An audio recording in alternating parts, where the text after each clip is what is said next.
like to say I'm originally from Delaware, and I've had confrontation with Joe Biden back in 1963 when we were both 20. He's a punk then, and he's a punk now. Okay, we'll leave it there only because, just as we told you, this hearing is featuring racial profiling and policing just about to start. You can watch that on this network. The House Committee on the Judiciary will come to order. Without objection, the chair is authorized to declare recesses of the committee at any time. In light of what's going on in the world today, I ask that everyone in the room wear a mask at all times, except if you wish when you're speaking. But other than if you're a speaker when you're speaking, a witness when you're speaking, a member when he or she is speaking, please wear a mask at all times. This is for public health. I will now recognize myself for an opening statement. We are all familiar with the terrifying words, "I can't breathe." They were uttered in Minneapolis by George Floyd while a police officer pinned a knee to his neck for a chilling 8 minutes and 46 seconds, taking from him the final breath of life. 6 years ago, and we have lost George Floyd, Breonna Taylor, and the many, many other victims of excessive force by law enforcement. We must act today to honor their memory. I now recognize the ranking member of the Judiciary Committee, the gentleman from Ohio, Mr. Jordan, for his opening statement. Thank you, Mr. Chairman. I want to thank all our witnesses for being here today and extend our sympathy to Mr. Floyd and Ms. Underwood Jacobs. We are, as the chairman said, all so sorry for your loss and for what your families have had to live through and had to endure. Mr. Floyd, the murder of your brother in the custody of the Minneapolis police is a tragedy. Never should have happened. It's as wrong can be, and your brother's killers will face justice. Ms. Underwood Jacobs, the murder of your brother by the rioters in Oakland is a tragedy. It never should have happened. It's as wrong can be, and your brother's killers will face justice. There are 330 million people in this great country, the greatest nation ever. Not perfect, but the best nation ever. And they understand, the American people understand it's time for a real discussion, real debate, real solutions about police treatment of African Americans.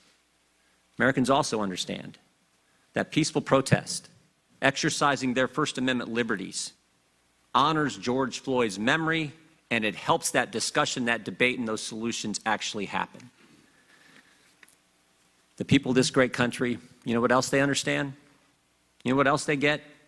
They understand that there is a big difference between peaceful protest and rioting. There is a big difference between peaceful protest and looting. There is a big difference between peaceful protest and violence and attacking innocent people. And there is certainly a big difference between peaceful protest and killing police officers. You know what else they get? You know what else the American people fully understand? They know, as the chairman said, the vast, vast majority of law enforcement officers are responsible, hardworking, heroic first responders. They're the officers who protect the Capitol, who protect us every single day. They're the officers who rushed into the Twin Towers on 9/11.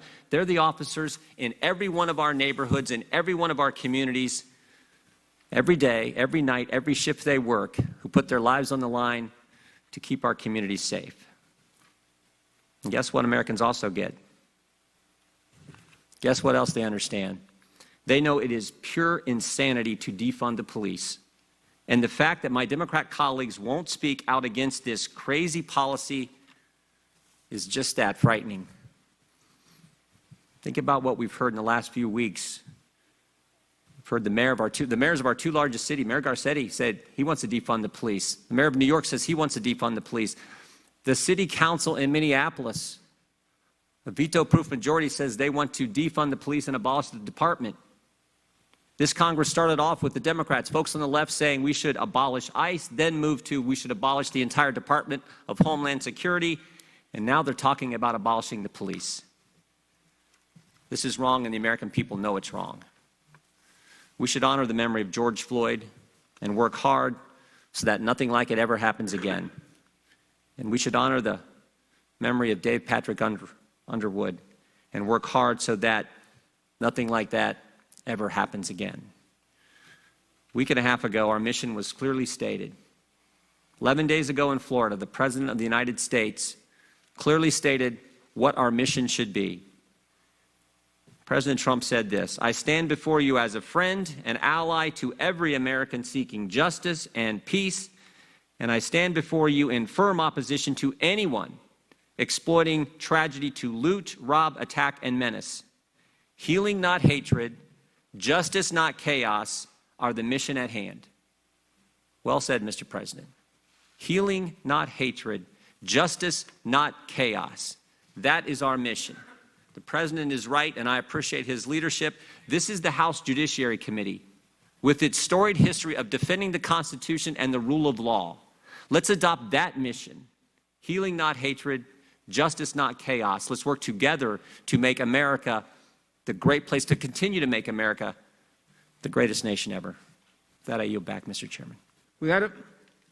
Without objection, at the request of the ranking member, our next witness is Darrell Scott, who is the founder and senior pastor of the New Spirit Revival Center, a non-denominational church in Cleveland Heights, Ohio.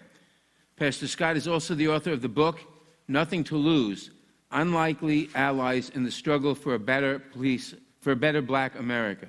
Pastor Scott, you may begin. Chairman Nadler, members of committee, Ranking Member Jordan, thank you for inviting me to participate in these very serious hearings today. I want to begin by stating that the prospect of defunding and or dismantling police forces across the country is one of the most unwise, irresponsible proposals by American politicians in our nation's history, and makes absolutely no sense at all, at least to me. I believe it is nothing short of the politicizing of current social events in an effort to garner votes during this election season. I also believe that it's a reactionary measure that can and will result in short and long-term damage to American society, particularly in our inner city and urban communities. Now, I recognize the fact that the elimination of excessive force and physical retaliation by officers of the law against American citizens is paramount today. I recognize the fact that racial profiling and the harsh treatment of minorities is a very real reality that must be eliminated immediately. I myself can testify of times in my life when I felt racially profiled by police. I can testify of times in my life when I was pulled over for driving while black. I can testify of giving my grandson, who is now of driving age, the talk of how to properly behave if pulled over by police because he had the question of a very real fear of the possibility of death at the hands of police. In fact, my very first interaction with police when I was 13 years old resulted in me being roughed up. I could very easily have been George Floyd. George Floyd could have very easily been me, my brothers, my friends, or any number of any other black men in America. However, I do not recommend throwing the baby out with the bathwater by labeling all police officers as bad cops simply because of the bad actions of a rogue segment of those whose job is supposed to be to protect and to serve American citizens. In fact, in certain inner city communities across America, increased funding for police and increased police presence is actually necessary in order to enforce the law and to guarantee the safety and the security of law-abiding members of those communities. As one who was formerly in that street life years ago, I might be a pastor, but I didn't come down from heaven. I came up out of hell with the rest of everybody else. I was formerly in that street life. I know very much about the criminal element, and I can state definitively that the criminal element in and of society would enjoy nothing better than a reduction in police presence and police power. It would allow those with criminal intentions and criminal actions to flourish virtually unchallenged in the communities of America. The law-abiding members of society would be directly threatened by the absence of police or the inability of police to respond to criminal activities, and in many cases would endeavor to take the law into their own hands to ensure their safety and well-being, as evidenced by the response of some who decided to defend themselves and their property from vandalism. An absence of police presence could potentially give rise to acts of domestic terrorism, mob rule, gang rule, neighborhood intimidation, oppression, and vigilantism. Defunding of police departments has already happened in a number of American cities, and rather than remedying problems, has actually made conditions much worse. The city of Cleveland, my hometown, is a prime example of the results of police defunding. In 2004, the city of Cleveland laid off 285 officers. The entire police budget was slashed by 31%. To cover basic services, the following units were either disbanded or cut forever. The district strike force units, the narcotics unit was completely cut. SWAT was downsized. The fugitive unit was disbanded. The auto theft unit was disbanded. The intelligence unit was cut to bare bones. The mounted unit was cut 85%. The aviation unit was down completely for 3 years and is now only utilized during special events. The harbor unit was disabled. The boat sits rotting in a dry dock. The scientific investigation unit was cut 80%. All the lab techs were let go. All evidence collection is now done by priority. The DARE problem, the Drug Abuse Resistance Education Program, was cut. Community policing was cut 45%. Cleveland went through a decade-long downsizing, which saw the department reduced from 1,900 officers to 1,500 officers on average. Zone car coverage, which directly affects citizens, has been cut. Police presence in any given district or in any given shift has been cut in half. 1- and 2-man units have been cut in half. Response time is dramatically longer if the police show up at all. The murder rates have climbed. The property crime is at record levels. Aggravated robbery statistics are higher. Drug sales, drug use, drug abuse is higher. Drug and alcohol-related motor vehicle accidents are the highest they've ever been. Cleveland has went from a relatively safe city per capita to an unbelievably unsafe city. Calls for service have increased even though the population has dropped significantly over the last 20 years. Once safe areas of the city are now unsafe. Once nice neighborhoods in the city are now not nice. Homicides are up 55% in Cleveland from this time last year, and Cleveland now has a higher murder rate per 100,000 residents than Chicago does. I believe that police departments are only as effective as politicians and their appointees allow them to be. Consequently, politicians and appointees are directly responsible for the state of their police departments. Law-abiding citizens, and I've spoken to a great deal of them, overwhelmingly think that defunding or disbanding police departments is a horrible idea. Community policing is a very viable option to address the needs of inner-city communities. Having police in the communities to actually get to know the residents is the best way to obtain the results that we all want. When I was growing up, the residents and the business owners knew the police officers that were assigned to our neighborhoods, and their presence was a deterrent to criminal activity. So in short, defunding of police departments in America has already happened, and it has proven to be an epic fail. We cannot allow that paradigm to continue if we want the neighborhoods of America to be safe to live in, the streets of America to be safe for residents to walk on, and the communities of America conducive for businesses to thrive in. So I recommend and I agree with the fact that police reform, or better yet, police revision should be enacted. But it has to be one that is sensitive to the stress, tension, pressure, and paranoia that policing produces.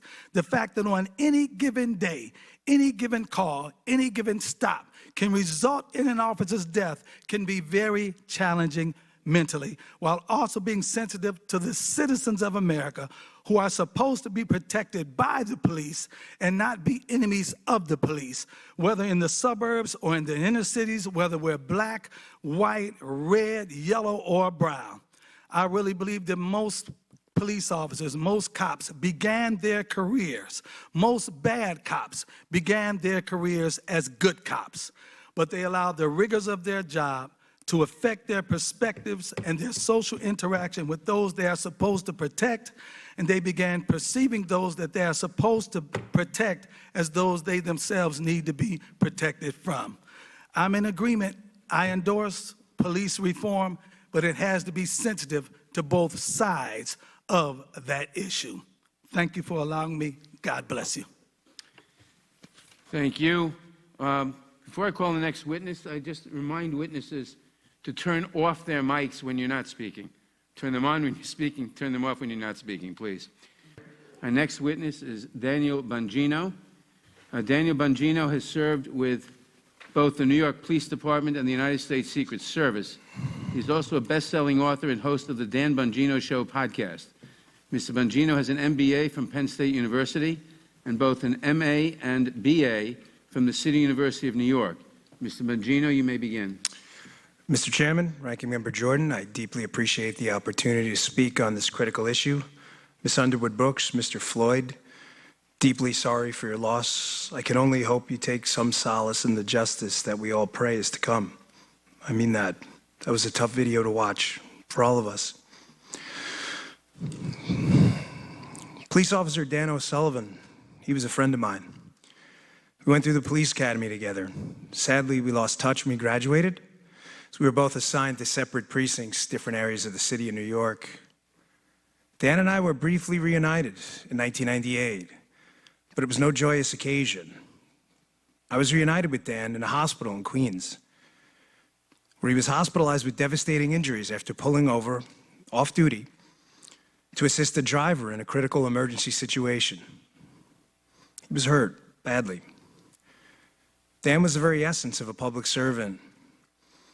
Dan always put himself last while putting his commitment to the safety and security of the public he pledged to serve always first.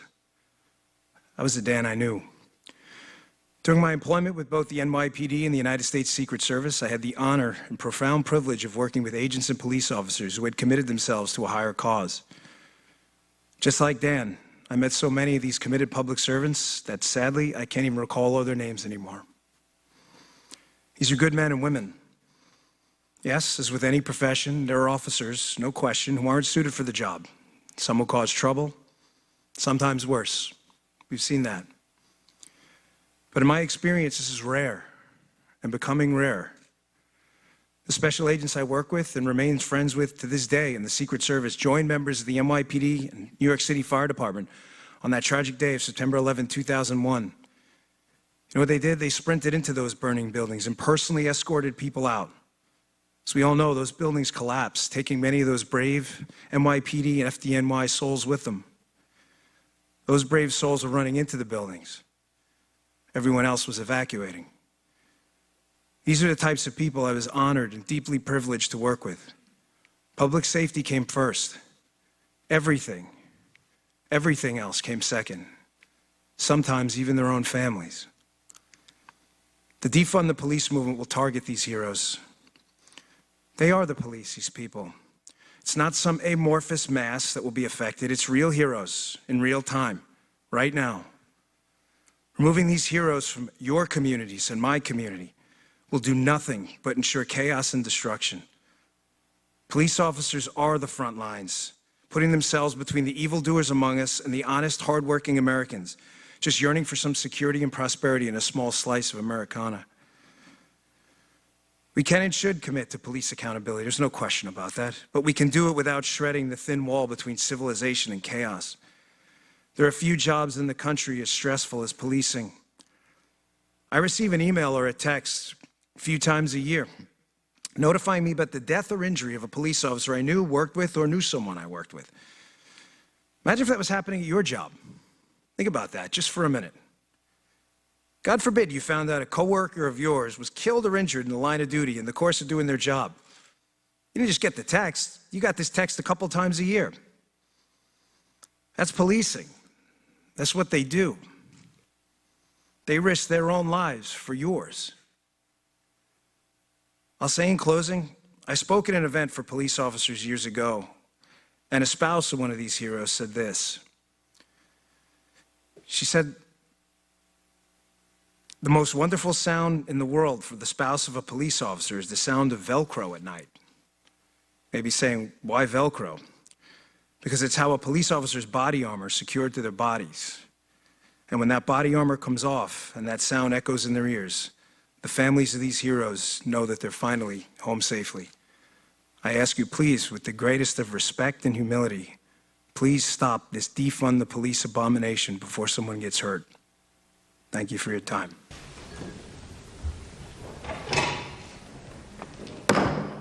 The committee will be in order. We will now proceed under the 5-minute rule with questions. I will begin by recognizing myself for 5 minutes. On May 25th, in the twilight of Memorial Day, Derek Chauvin of the Minneapolis Police Department held his knee to George Floyd's motionless neck and pressed his face to the pavement for 8 minutes and 46 seconds as Mr. Floyd pleaded for relief, repeating the words, "I can't breathe." Mr. Floyd, I'm sure you've seen the video. Can you think of any reason why Officer Chauvin would need to hold his knee on your brother's neck for over 8 minutes?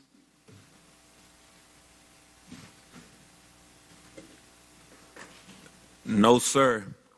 I don't really know why he did it, but personally, I think it was personal because they worked at the same place. So for him to do something like that, it had to be premeditated, and he wanted to do that. And intentional. Yes, sir. Now, we've learned since then that Officer Chauvin faced at least 17 misconduct complaints during his career on the Minneapolis police force. He was named in a brutality lawsuit. He shot and critically wounded a man after a brief and nonviolent confrontation. Mr. Floyd, how did you feel when you learned about Officer Chauvin's history of misconduct? He should have been off the force. Any officer committing an act like that shouldn't be able to get a job in any county after they get fired. The guy, they had enough evidence to sit there and fire them, but they didn't have enough evidence to arrest them. I'm not understanding that. Mr. Gate?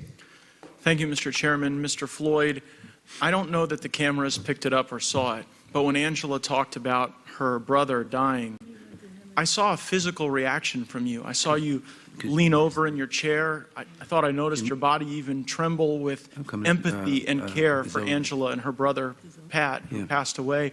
If you could say anything to the people who killed Pat, what would it be?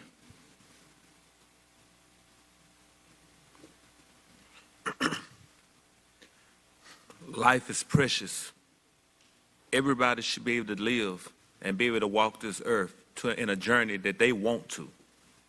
Nobody should have to be filled with hatred and so much animosity that they want to kill somebody. Dr. King said a long time ago, he wanted everybody around the world to be able to join hands together.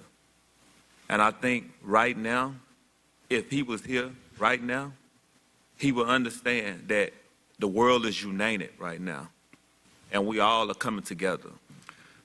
That is so powerful, and I deeply thank you for that. And I want to test that sense of unity. And Mr. Chairman, if we could get the witnesses who are joining remotely to be on the screen so we could see them. I have a question I would like to ask everyone, and I apologize for the crude nature in which I have to ask this, but there's just so many witnesses. If you believe that we should defund the police, will you please raise your hand? And yes, is there anyone on the, okay. So that's unifying and wonderful that here we are gathered. Excuse me. I'm sorry. I actually have an answer to that Well, question. I'm sure someone will be able to ask you that question, but I've limited time here. I didn't see anyone raise their hand to defund the police. I certainly didn't see any of the Republican witnesses do that. And so I'm going to now go through and see where that sentiment may have been reflected. Here's a tweet from two of our congressional colleagues supporting this group, Black Visions Minnesota. And then next, please. And then here's that group, that same group, Black Visions Minnesota, that my congressional colleagues are raising money for, saying that we should end the police. And can we go to the next one? And then here's that same organization retweeting rebel scum, abolish the police. And then here's the same group saying that instead of police, we need therapists, doctors, and street medics, not cops. Mr. Bongino, in your experience, every time someone calls 911, would a therapist or a medic be sufficient, or sometime do people need cops? I'm quite unclear how a medic is going to help with an armed subject who's assaulting his wife in a domestic violence situation or elsewhere. I'm not sure how that's going to be of any value. And here again is that same group saying that we need lasers to disorient surveillance cameras, and we need water balloons filled with milk to throw at people. Again, this is the organization that my congressional colleagues are raising money to support. If we could go to the next one. And then here again, that same organization that multiple members of Congress are supporting, saying it's not enough to only abolish police or prisons. We need to abolish race, abolish ICE, abolish the military, abolish the state, abolish the borders. And again, this is what our colleagues are raising money for. And it's not just any member of Congress. It's actually one of our treasured colleagues on the Judiciary Committee, the gentlelady from Washington, raising money for this very same organization. Ms. Underwood-Jacobs, your brother is someone who was part of this law enforcement community when he gave his life. When you learn that my colleagues in Congress are raising money for an organization that promotes defunding the police, destroying our borders, defunding our military, and taking apart the state altogether, how does that make you feel? Actually, I find that conduct to be deplorable. And we elect officials to represent everyone. And the idea to have our communities without protection and safety is wrong. So my response to that would be for people to get out and vote and get the right person in office to ensure that we feel protected and our children feel protected for generations to come. I appreciate that greatly. Mr. Floyd, again, I appreciate your calls, not only today, but in the direct aftermath of your brother's killing. You showed grace and care for your fellow Americans. And I don't know if everyone is religious, but I do believe God is working through you to try to call us together. And finally, I wanted to thank Ms. Bass for the legislation she's introduced and that constellation of ideas. While I think that we can fine-tune elements to ensure that we don't defund the police, that we don't make our communities less safe, I do think there is not a legitimate defense of chokeholds or lynching or bad cops that get shuttled around, and you will be able to count on Republican cooperation as we hone these ideas and hopefully pass them and get them to the President's desk. Thank you, Mr. Chairman. I yield back. Mr. Sensenbrenner. Thank you very much, Mr. Chairman. When I turned the TV on the day after Memorial Day and saw the brutal murder of George Floyd, it made me sick. And the depravity that was exhibited there, really burned in my soul. And I would like to say, Mr. Floyd, that, not only am I personally sad and express my condolences to you and your family, but the pain of your brother, I think, has become the pain of America. And it's up to us to constructively deal with this so that we can do more than just have a press release and make a difference. After your brother died, there were a lot of people who legitimately exercised their constitutional rights to peacefully protest. There were some who came in that didn't want to peacefully protest, and as a result, we had riots and arson and burning, and people, both protesters as well as police, became injured as a result of that. And that, in my opinion, ended up attempting to destroy the legacy of your brother. And the people who did decide to raise mayhem are going to have to account for that, sooner or later, whether it's in a court of law, or elsewhere. But I think we have to recognize one thing, and we've heard about this from some of the witnesses as well as in the news media, and that is that there are good cops and there are bad cops. And if the police end up being defunded, which I think would be a horrible idea, let's look at what the consequence will be. First of all, the consequence would be if there are no police, there'll be vigilantism. And I would submit to you that there will probably be more racism if people take the law into their own hands than if they relied on the police to investigate crimes and to protect the public. But the second thing is that it would hurt the good cops. You know, 99% of the people who serve in law enforcement and put their lives on the line every day of the year are good cops. They want to enforce the law. They don't want to harm anybody, and they know that their job is to protect the public. And these are the cops, if money were taken away, that would end up either losing their job or not getting pay raises or maybe even getting pay cuts. And that would be a travesty of justice, in my opinion. Now, having said that, I want to turn to my Democratic colleagues. A lot of the police union activity that we have seen has been to protect bad cops. And the police unions in this country, and my Democratic colleagues, you know, have more friends in those unions than we Republicans do, are going to have to step up to the plate and to be cooperative with communities in getting rid of the bad cops. You know, I heard that George Floyd's assailant had 16 allegations of misconduct against him. Why was he still on the force? That was just, you know, an invitation to more misconduct. And unfortunately, Mr. Floyd, your brother, ended up being the victim of that. So I would hope that as this debate goes on, we have speedier resolutions of getting rid of bad cops. I see nothing wrong with having, you know, a bad cop database. But having a database isn't going to get somebody fired who ought to be fired. And the sooner we get the bad cops off the force, the sooner there will no longer be any bad apples to spoil the whole barrel. You know, I look forward with working with all of you, but you guys over on the other side of the aisle and gals are going to have to be very proactive in telling police unions that it is in their interest and in the interest of the vast majority of their membership to get rid of bad cops. I yield back. Gentleman yields back. Ms. Jackson-Lee. So, Mr. Floyd, if you would, there are many things that you've said, and I believe in harmony. But do you believe that race impacted what happened to your brother?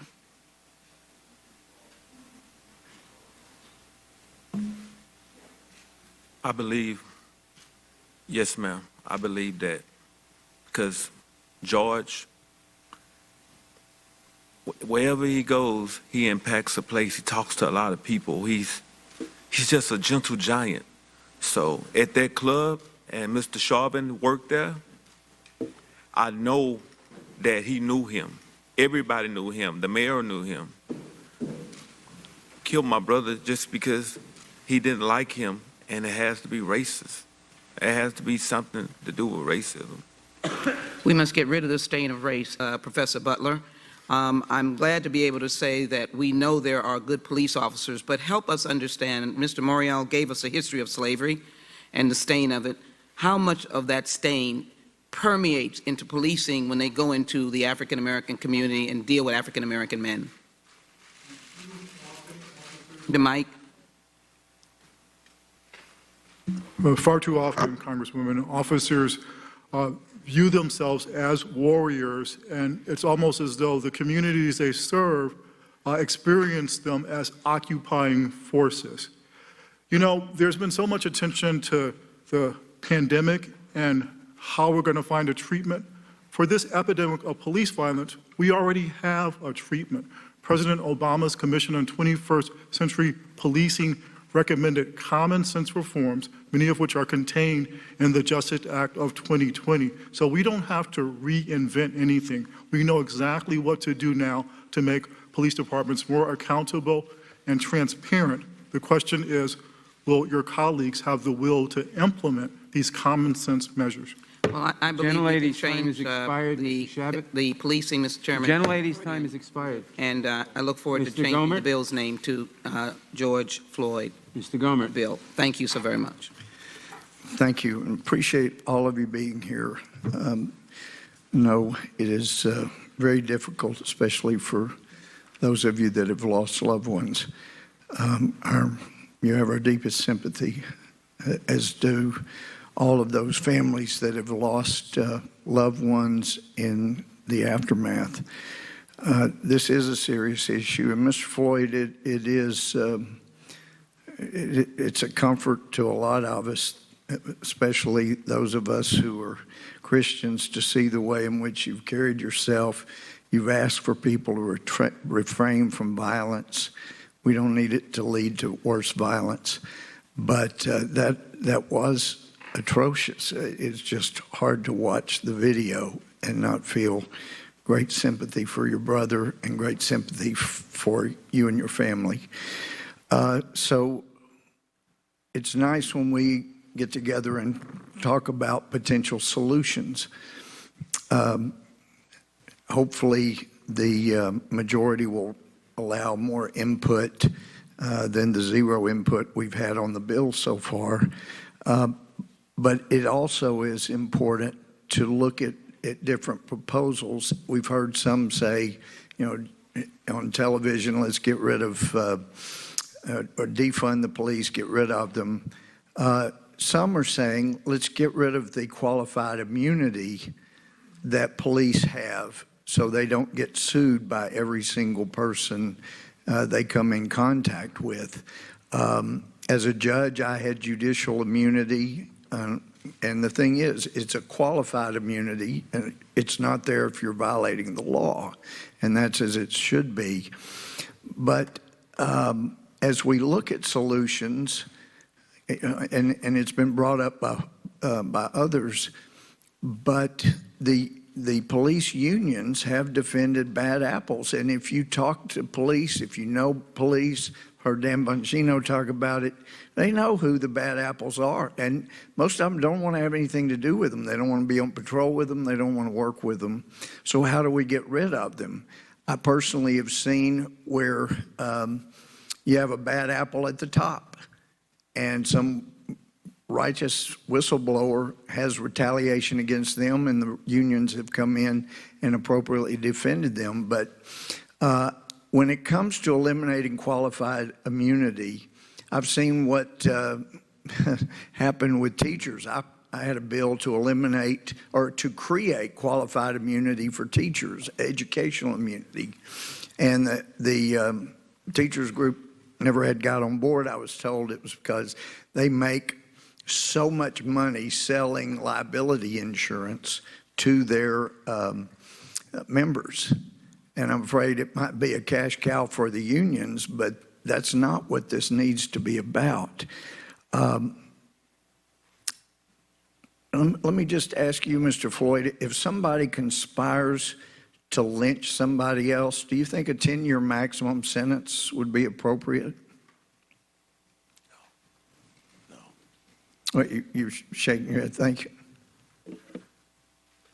No. Okay. No. Yeah. Well, I agree with you.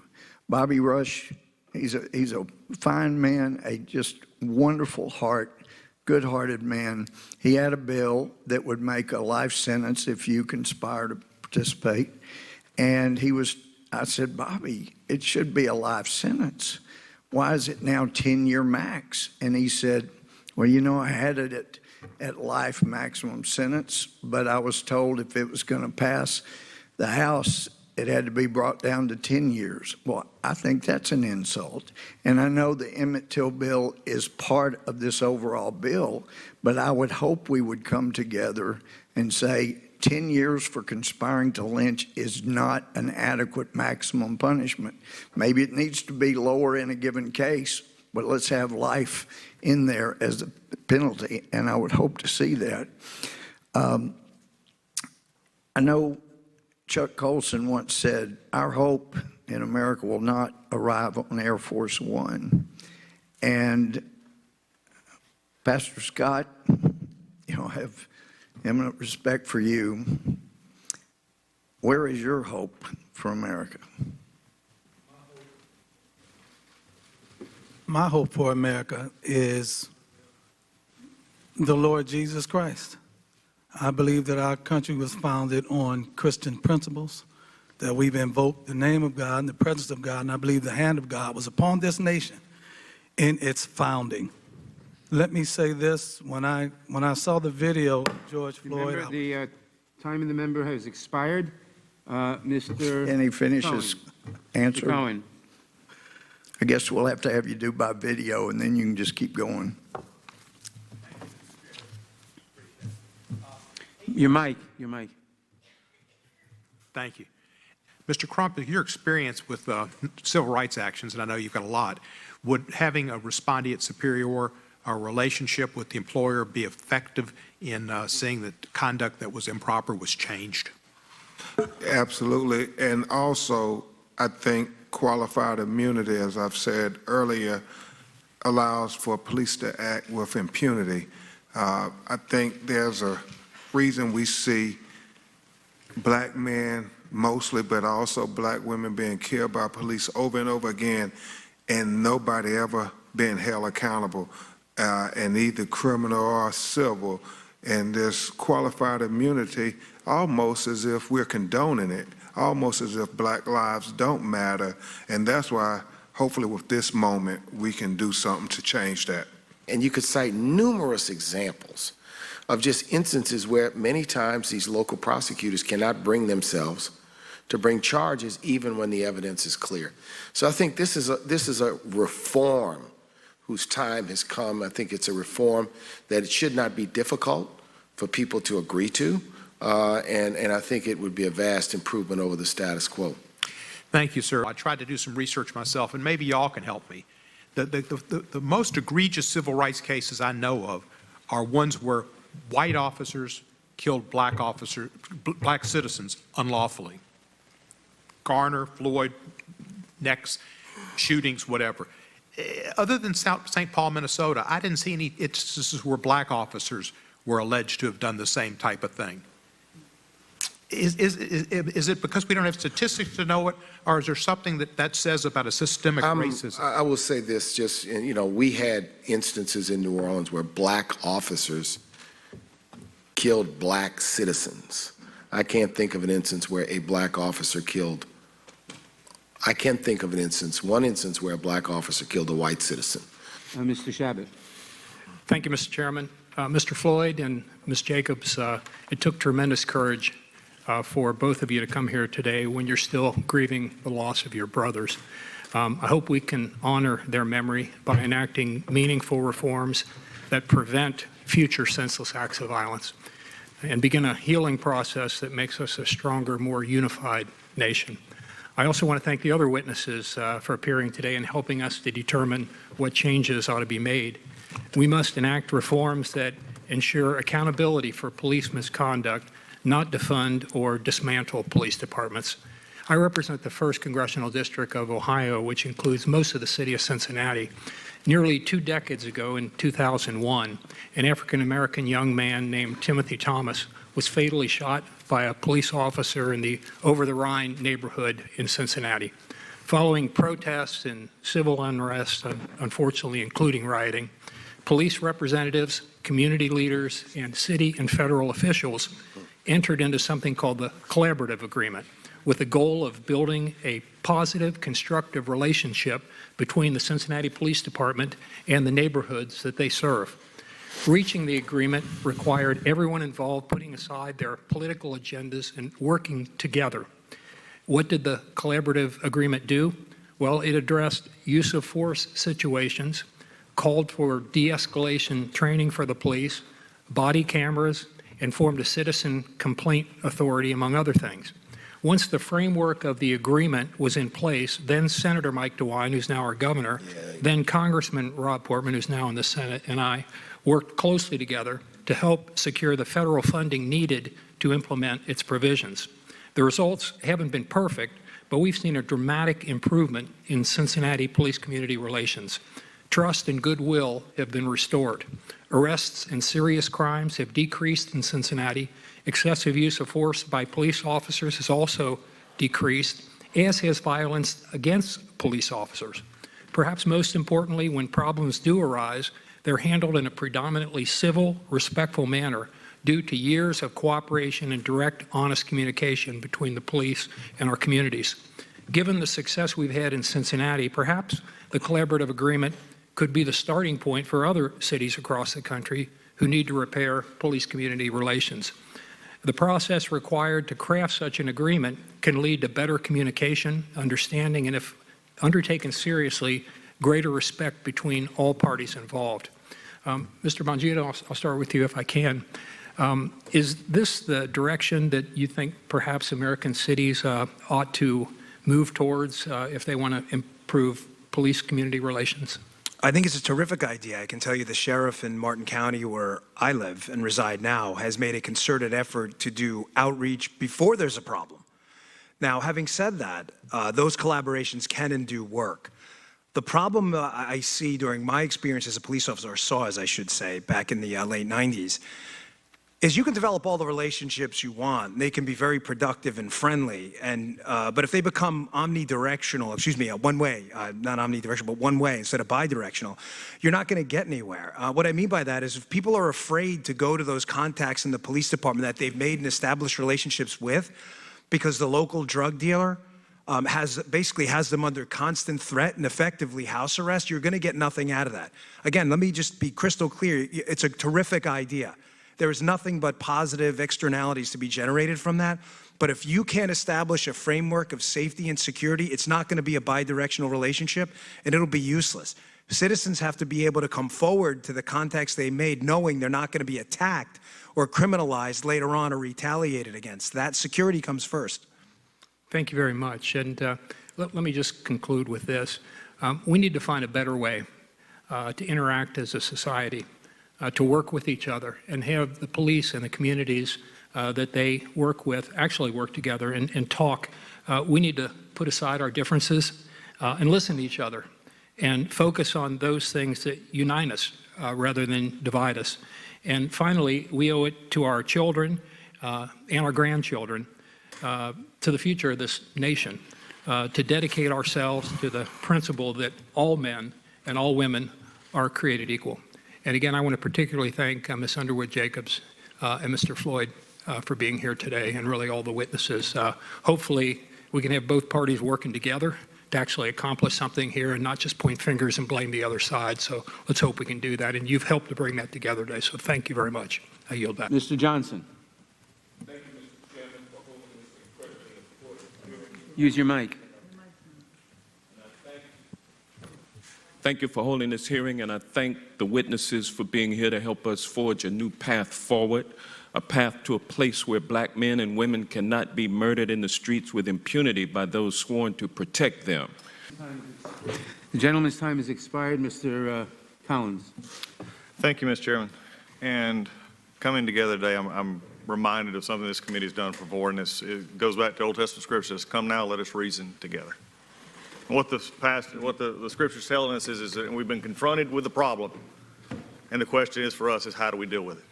We've been confronted with the issue. The question is how do we deal with it? And what's concerning, and as I see this today, and from Mr. Floyd and Ms. Jacobs, the loss and the realness in your body language, in your eyes, and in your voice, is the pain of a nation right now coming to grips with conflicting issues and values in their head, wanting a safe and civil society in which all of us get along, and in a way that should, in a society that we know doesn't.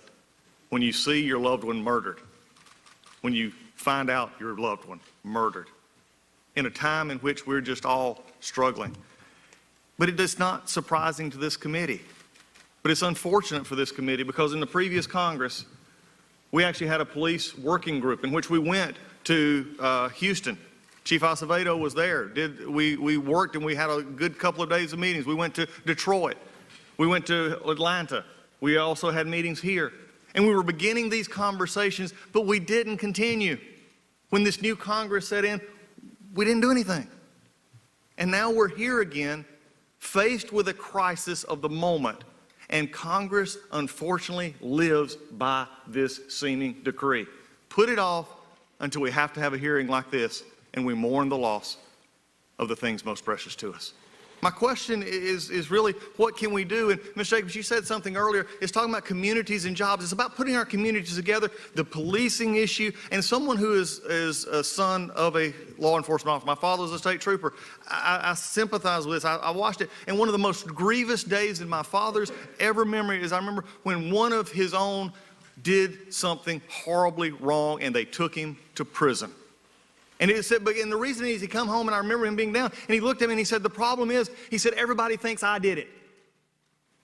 He said, we got to get rid of that. But what have we done? There are things that we can do to help our communities. This committee came together on the First Step Act, on criminal justice reform, sentencing reform, working with the Senate to actually make a difference in our communities, to actually take the president who signed that, who made it a pillar of what he wants to do and sign it. That's what a committee together can do. We've not done that here. We've actually I worked with the late Elijah Cummings, chairman, on the Fair Chance Act. We talk about jobs.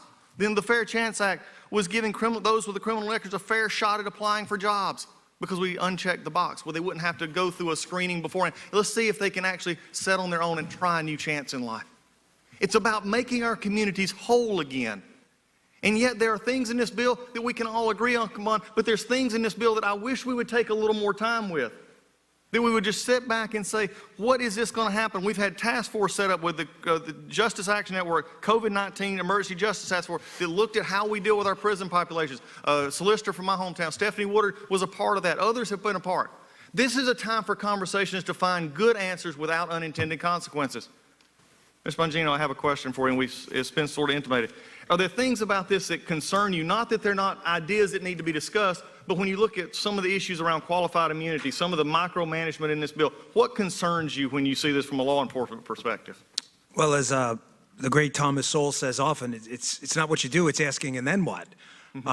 Listen, I get it. There are serious issues with qualified immunity. Nobody on the panel's wrong, or on the witnesses either, bringing them up. There's no question about that. We're in full agreement. The problem is, if you were to repeal qualified immunity, have you considered and then what? Have you considered the fact that police officers' legal bills, some who may in fact deserve it for doing an awful job, but some who may not, will be so oppressive that you won't have police officers? Have you considered the fact that some of these police officers, out of fear of a rather litigious society we live in now, unfortunately, will now be afraid in the street to go and do their jobs and be proactive in communities that need it most? I mean, does anybody ask that question? Or are we just gaffing that off to create an interesting soundbite? The then what matters here, folks. Qualified immunity has issues. You can work around the edges, but the margins matter here. And I think what we're bringing up here is not an issue that we don't need to discuss. And when we were discussing this through our police working group, we went to these communities, and I appreciate what you said, that it has to go both ways. The community and the police have to have these conversations both ways. I'm concerned here, and I appreciate that concern, because this is heading to where I know it always heads here.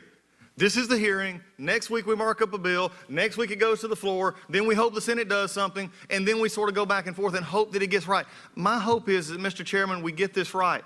We did it before. Let's make it happen again and take the comments of these committees on both sides. Mr. Crump and everybody, Mr. Scott, we can work on this. I've done it before. This committee has a history of working together. Let's do this, and let's get with the President and the Senate and make a difference so that lives are valued. Time of the gentleman has expired. Mr. Deutsch. Thank you, Mr. Chairman. Thanks to all of our witnesses for being here today. Ms. Underwood Jacobs, I'm sorry for your loss. Mr. Floyd, I'm sorry for your loss. We're here today because of the long and growing list of Black Americans whose lives were taken from us prematurely at the hands of police. Time of the gentleman has expired. Mr. Buck. Thank you, Mr. Chairman. George Floyd's death was senseless and tragic. I grieve for the Floyd family and look forward to justice being served. My heart also goes out to the family of Patrick Underwood, and I thank both of you for being here under these difficult circumstances. Yes, there are a few officers who are attracted to the uniform for the wrong reasons, who want the authority of carrying a badge and a gun but can't handle the responsibility. Some have anger issues, some mental health issues. But the bad cops are an extremely small percentage of the police officers in this country. And there's another side of the story. For 25 years, I prosecuted criminals working closely with great police officers and federal agents. Yes, I prosecuted and convicted some officers, but I also was at the bedside of officers after they had been shot trying to help someone. I've attended funerals for officers killed because they had the courage to wear the badge and do their job. I've been in the hospital trying to comfort one of my employees who learned just moments before of the death of her husband, a sheriff's deputy killed in the line of duty. Don't blame the police. It takes a special kind of courage to protect those who can't protect themselves, who care so much for their community they are willing to risk their lives to save others.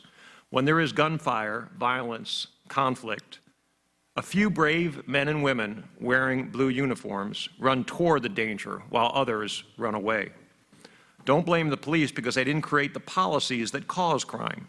And we all know the root causes of crime. Some don't like to admit their role in the breakdown of our society, but the people watching this hearing know. We commit a grave injustice to those who have died at the hands of police and those who have died at the hands of violent criminals if we don't deal with the root causes of crime. A comprehensive bill, as was discussed earlier, must recognize the societal impact of single-parent families, of substance abuse, of mental health issues, of a failed education system, and of transnational gangs. Defunding the police or otherwise handcuffing the police has its consequences. After the death of Freddie Gray in Baltimore, the police were severely restricted by the mayor and the Obama Department of Justice.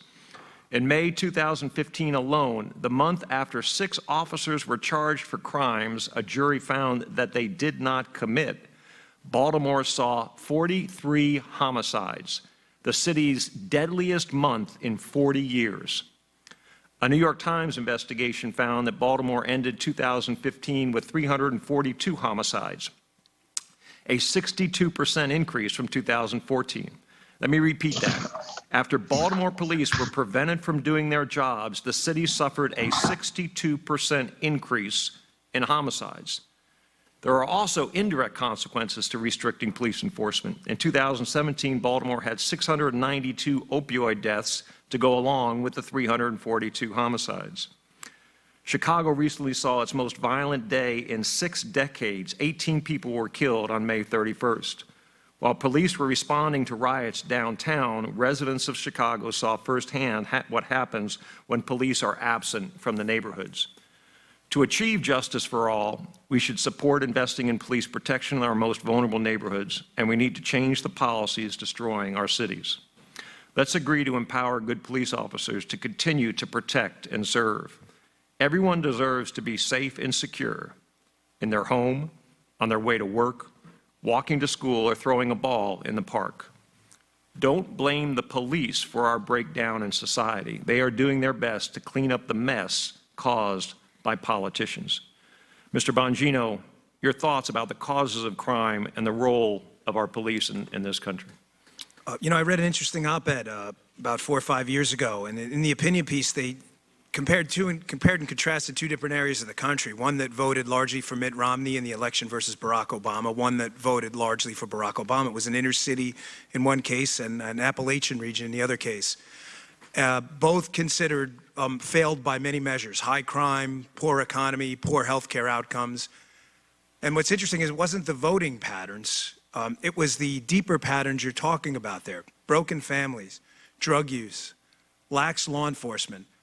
If we ignore that, and believe me, I am not in any way suggesting accountability for police and reforms are not necessarily. I wouldn't be here if I didn't believe that. But if we're going to ignore the societal problems and broken families and all of the degradation of the culture and all of that and just scapegoat the police, you will get nothing out of this hearing. You won't see one act of real change. You may get some sound bites, you may get some votes, but you're not going to see a darn thing change. What I hear you saying is it'll be counterproductive. It will absolutely be counterproductive. You will see nothing. The time of the gentleman has expired. Ms. Bass. I just wanted to point out that one of the reasons, although you didn't say this, I would believe that one of the reasons you were talking about lynching is because in many of those cases, law enforcement officers were involved in the direct lynching, either getting the person, killing the person, et cetera. That was the relationship there. If there's no accountability, Congresswoman Bass, it will keep happening. And we pray that George Floyd is the last one, but if this great body doesn't act, it's going to happen again, and I predict it's going to happen in the next 30 days. Just a few weeks ago, Richard Rosenfeld and Joel Wallman did a long study that they released in May of 2020, found no evidence for a Ferguson effect linking police killings of black citizens to the homicide spike in places like Baltimore and other places via depolicing. There's been a lot of statements about that were very concerning in the aftermath of Freddie Gray's death in Baltimore. And there had been no data that had been actually collected and put out. And this study, I think, is a really important offering that belies actually that notion. And this notion that somehow when you protest racial injustice, that increases homicide rates in cities, this evidence actually says that's not true. The gentlelady's time has expired. Ms. Roby. Thank you, Mr. Chairman. There are no adequate words I can say to take away the pain of those suffering across our country. Now is the time for understanding, and I am committed to listening and learning. First, Mr. Floyd and the entire Floyd family and loved ones, I'm deeply sorry for the loss of your brother, family member, and friend. No actions or words I can say here today will ever make you whole again, but please know how grateful I am for your presence here today, and I offer you my deepest condolences. And Mrs. Underwood Jacobs, your brother Pat was proudly protecting the community he loved, and I am deeply sorry for your loss as well. I hope you both will accept my heartfelt grief for you and your entire family. And to all of the families, like the Floyds and the Underwoods, who have had to suffer the tragedy and sorrow of losing a loved one due to needless violence, I also want to add my deep condolences. Today is a day to set our politics aside and focus on sound policies for our country. To all the witnesses, I have reviewed your written testimony. I have heard your verbal testimony, and I've listened to you answer questions from my colleagues. I want you to know that I am listening and I am learning and I hear you. I stand ready and I am hopeful. I am hopeful we can find bipartisan solutions and policies.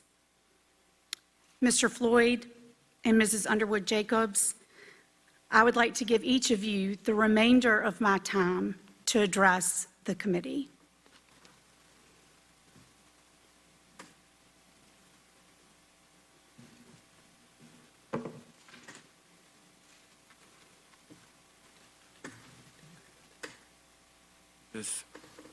Just sitting here, coming to try to tell you all about how I want justice for my brother. I just think about that video over and over again. Felt like 8 hours and 46 minutes. Hurt seeing my brother plead for his life, watching that officer just put his knee on his neck. Just every day just looking at it, being like anywhere. That's all people talk about.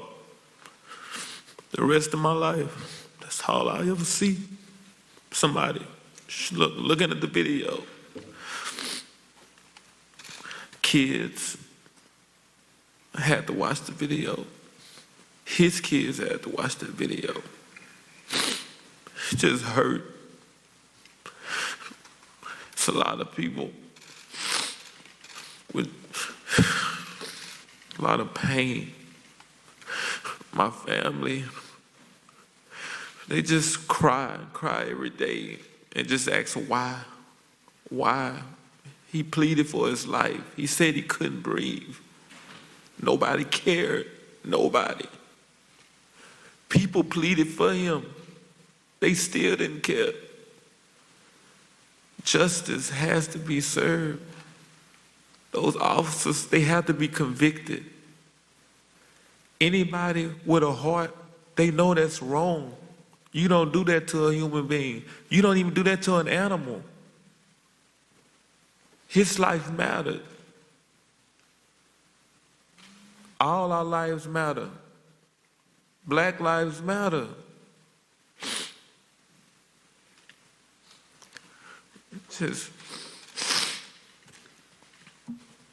I just wish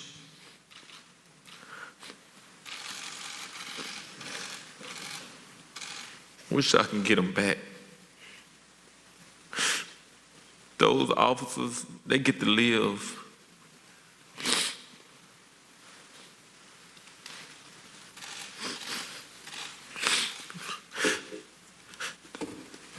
Mr. Floyd, we grieve with you, and we appreciate very much your courage to be here with us today.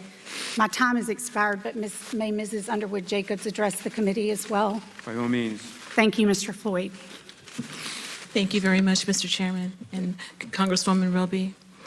I have to say that I'm heartbroken. I didn't get a chance to say goodbye to my brother either before he was killed. I am also heartbroken for all of the other people that are in this country living every single day and feel unsafe just to drive to the store. I also have had the talk with my son. We sit here today at somewhat opposite ends of the spectrum to a certain degree, but yet there is so much commonality amongst both of us. And the heartbreak and the grief is inexplainable because it's very, very hard to articulate when your entire world has been turned upside down. I do want to know, though, when I think about all of this, is that my brother wore a uniform, and he wore that uniform proudly. I'm wondering, where is the outrage for a fallen officer that also happens to be African American? So as I'm sitting here and I'm listening to all of you and us, I truly hope that you take your positions, your offices so seriously that you want to go back and really work together and collaborate. Because if you can't get it right, there's no hope for the rest of us. So when you go back and you convene and you talk through everything that's going on, I hope that we're just not people on paper, but the fact that you could be able to see our faces and feel our pain and feel it enough that you want to make change for all the citizens of the United States of America. Again, we grieve with you both, and we thank you very much for your courage to be with us here today. Thank you. Thank you, Mr. Chairman. I yield back. The gentlelady yields back. Mr. Richmond. Thank you, Mr. Chairman. How do you ignore the white man's knee on the neck of black people for 401 years and act like that has nothing to do with where we are? But part of the reason why I am so encouraged today is more people are recognizing that now.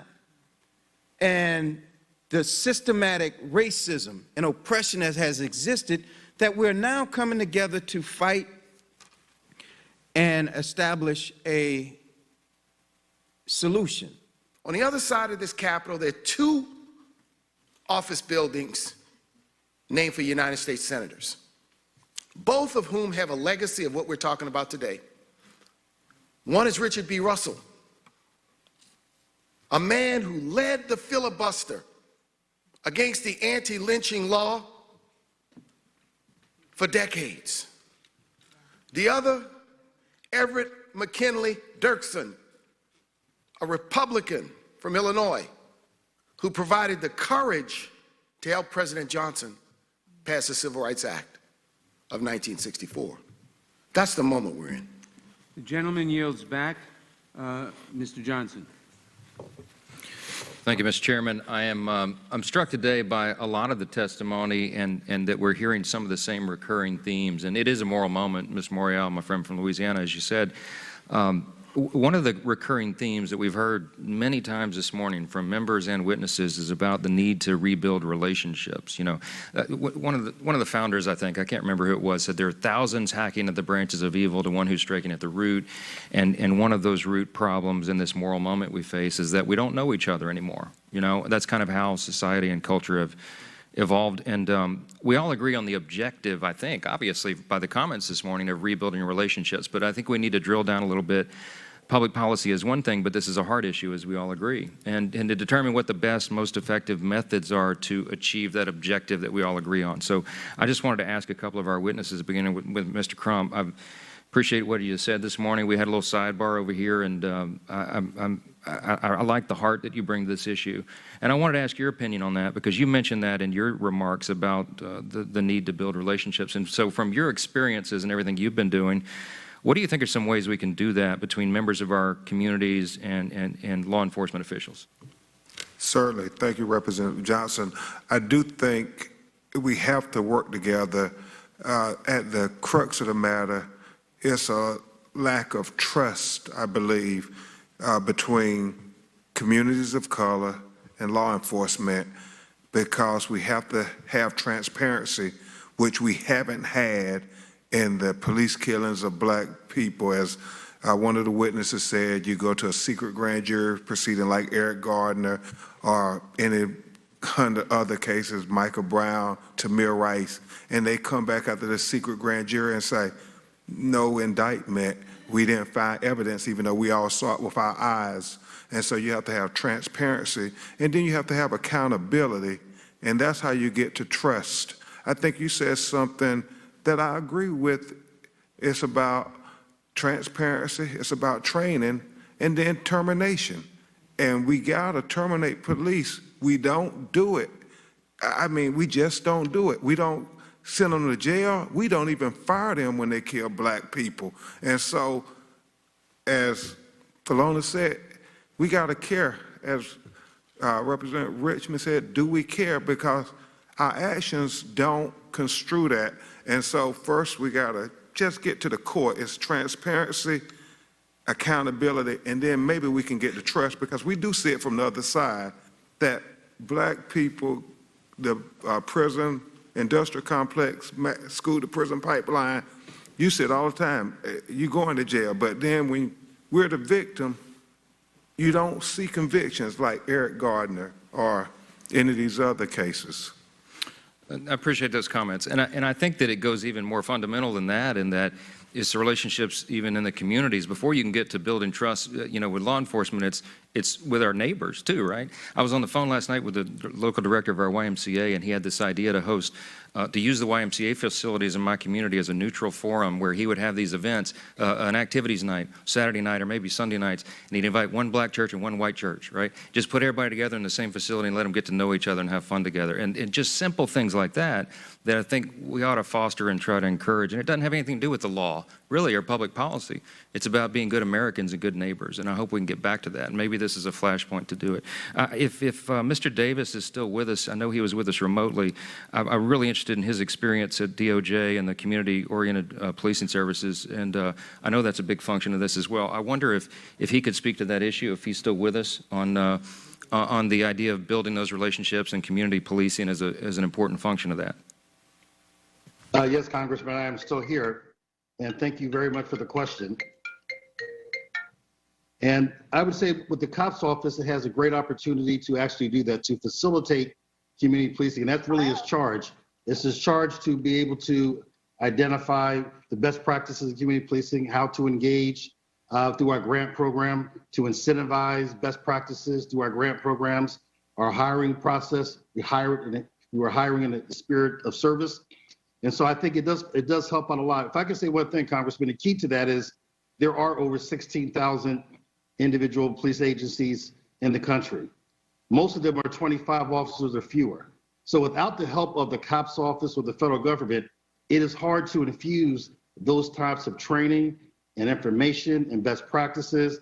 And so the COPS office is a key. as a linchpin to make sure that whether it's 2 officers or 4,000, that they have the opportunity for best practices. But that was our goal, was to advance community policing.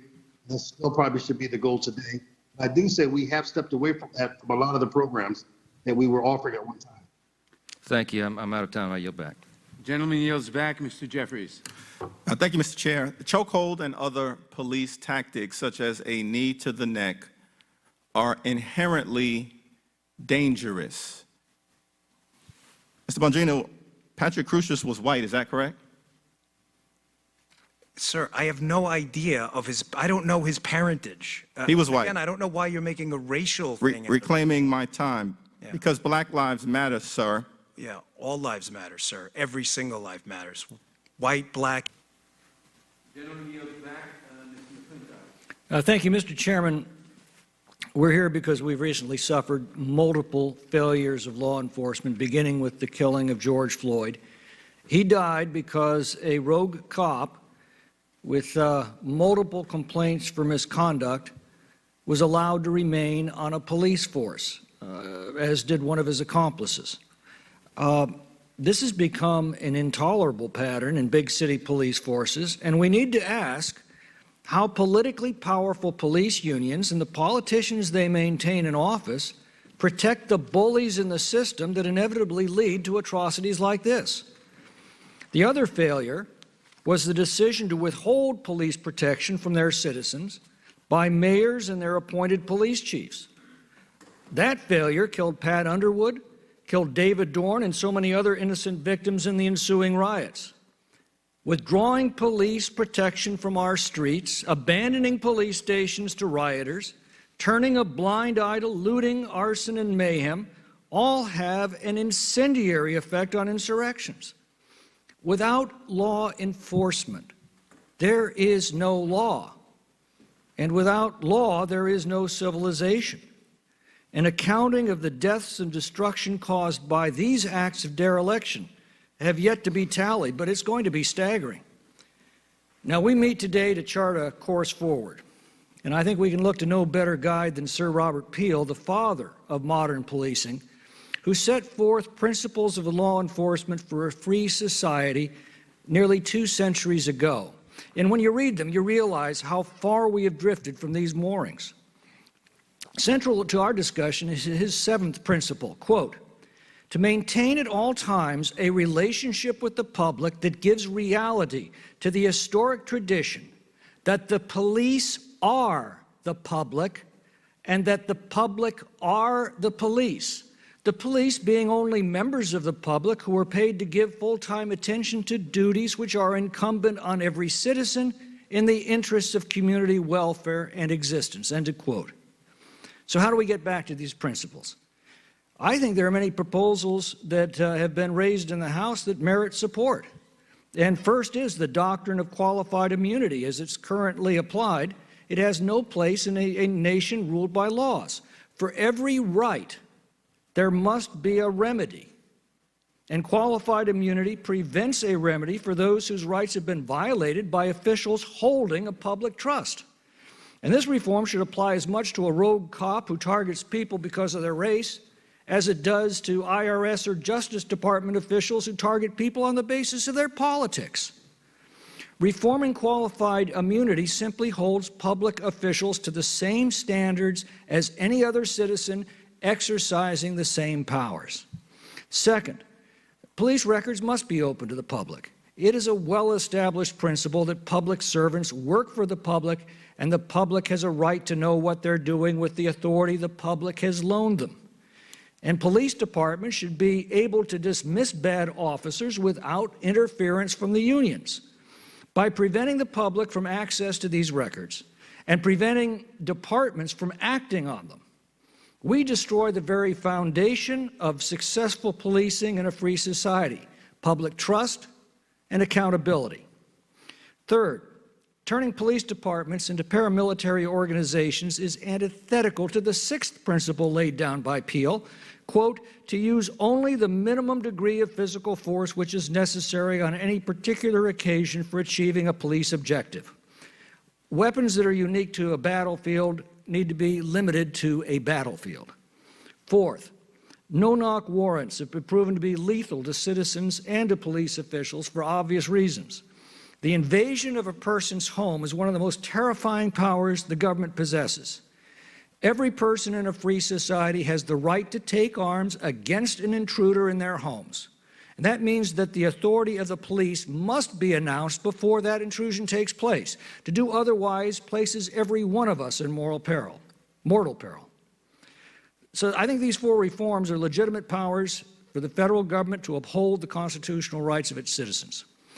But it's not within our legitimate power to dictate training and procedures for every community in the country. As Peel counsels us, effective law enforcement is a community endeavor, and every community has different needs and different circumstances which require different standards. One-size-fits-all bromides are at best ineffective and at worst dangerous. And then finally, lest we forget, when faithful, dedicated, honest police officers, and that is the vast, vast majority of those who serve us, when they are attacked and degraded and disrespected and demoralized and hamstrung and withdrawn, those most at risk are the poor and the defenseless who live and work in our inner cities. I yield back. The gentleman yields back. Ms. Escobar. Thank you so much, Mr. Chairman. We know that unarmed Black Americans were 5 times as likely as unarmed white Americans to be shot and killed by a police officer. To what do you attribute that fact? And your microphone, please, sir. A legacy, Congresswoman, of white supremacy, a legacy of slavery and Jim Crow segregation, and then an evolution from the old Jim Crow to the new Jim Crow, where the stereotypes and the biases against people of color don't go away, but they just take different forms. That's absolutely correct. Mr. Floyd, I want to ask you, as a Black man in America, do you live in fear that you will one day be a target as well?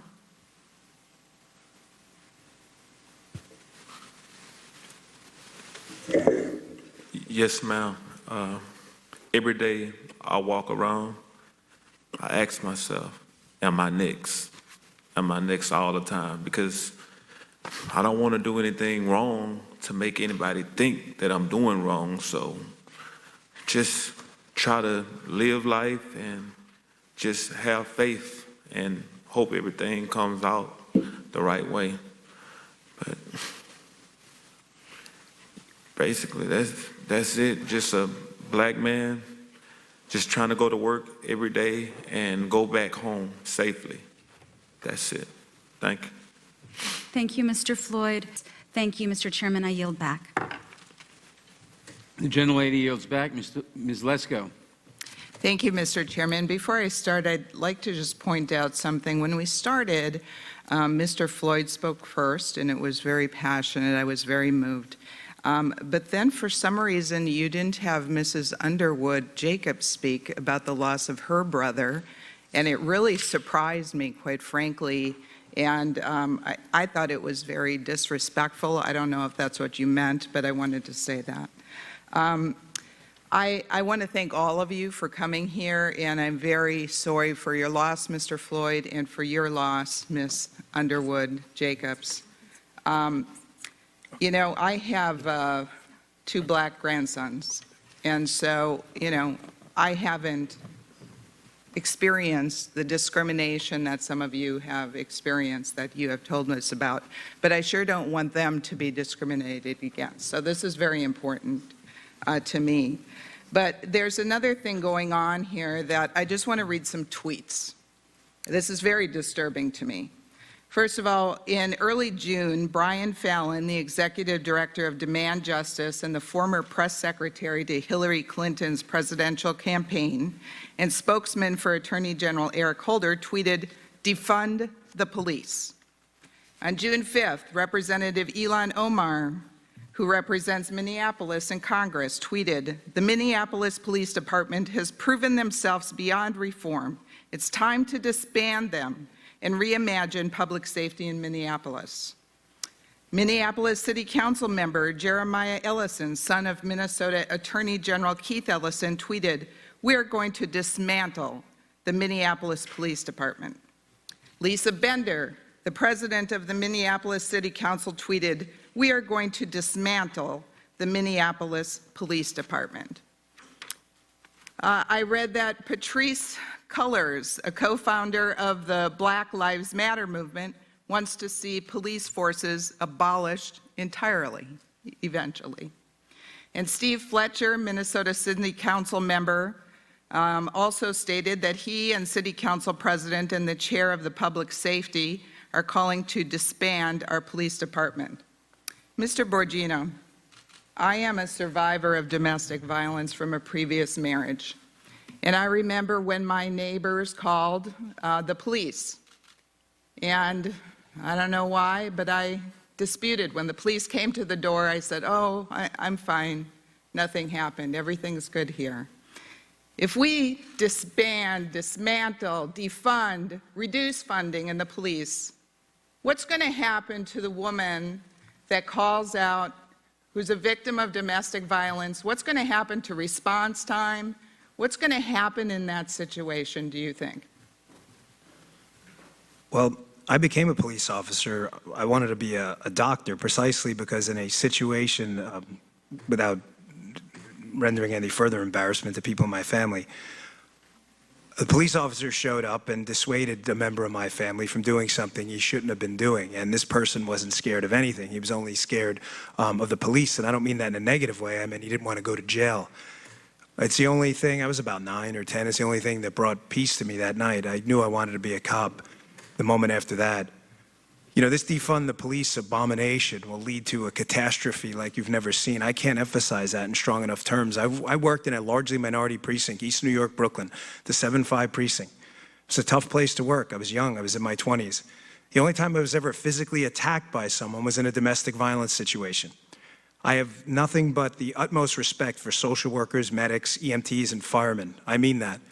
Running into a burning building is tough. Saving someone's life and catching a pulse in the last minutes, that's tough. But when I walked into that house, make no mistake, that man, and forgive me for not saying my sincere, my heartfelt empathy with you for having gone through that, having lived through it myself. I should have opened with that. I mean that. But that man in that house, I'll never forget it, he wasn't going to be stopped. There was no negotiating. This isn't a movie, folks. This is real. He wasn't going to be stopped from attacking his wife. There was a 5 or 6-year-old, I don't know the age, cowering in the corner. I've told this story recently because it's so tattooed on my brain, I'll never forget it. You know what that's like? Cowering in the corner. You know, the daddy stop. The guy wasn't going to be stopped. He didn't care that we had guns. You think he's going to care if it's a social worker? Again, I'm not sure where this ridiculous absurdity of defunding the police came from, but I didn't come here with some partisan agenda, and frankly, I'm deeply offended at some who've made it so, including mischaracterizing my comments by Mr. Muriel, which was offensive to me, too. You can pound a table all you want, but that's not what I said. Black families matter to me, too. That was my point. Not that the tragic death of Mr. Floyd had anything to do with that. But what about black families that are the subject of domestic violence? The guy I stopped hit me with an ironing board, you know that? And luckily my partner was there to save me, and that woman, and that crying 5-year-old child. Gentlelady's time has expired. Thank you. Jayapal. Thank you.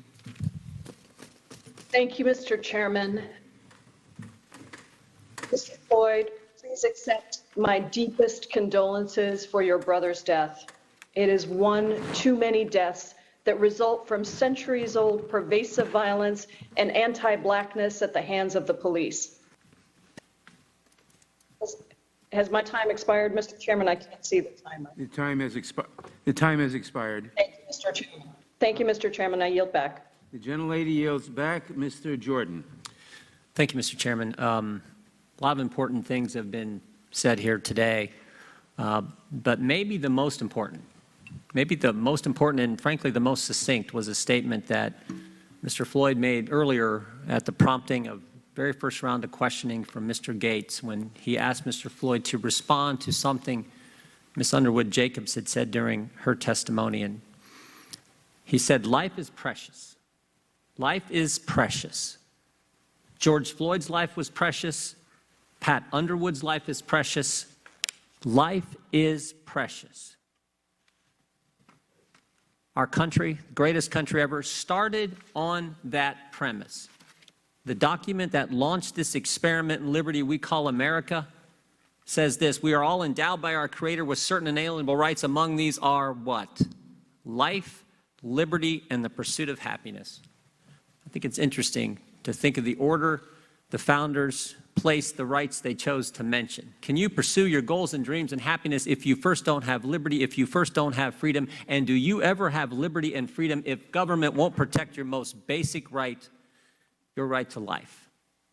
Because Mr. Floyd is right. Life is precious. Mr. Bongino, you agree with that statement? Life is precious? Absolutely. And you protect it every day in your job, your previous job, is that right? The best of my ability. You were a New York City police officer. You protected life every time you put on that uniform and did your shift, did your service. Is that right?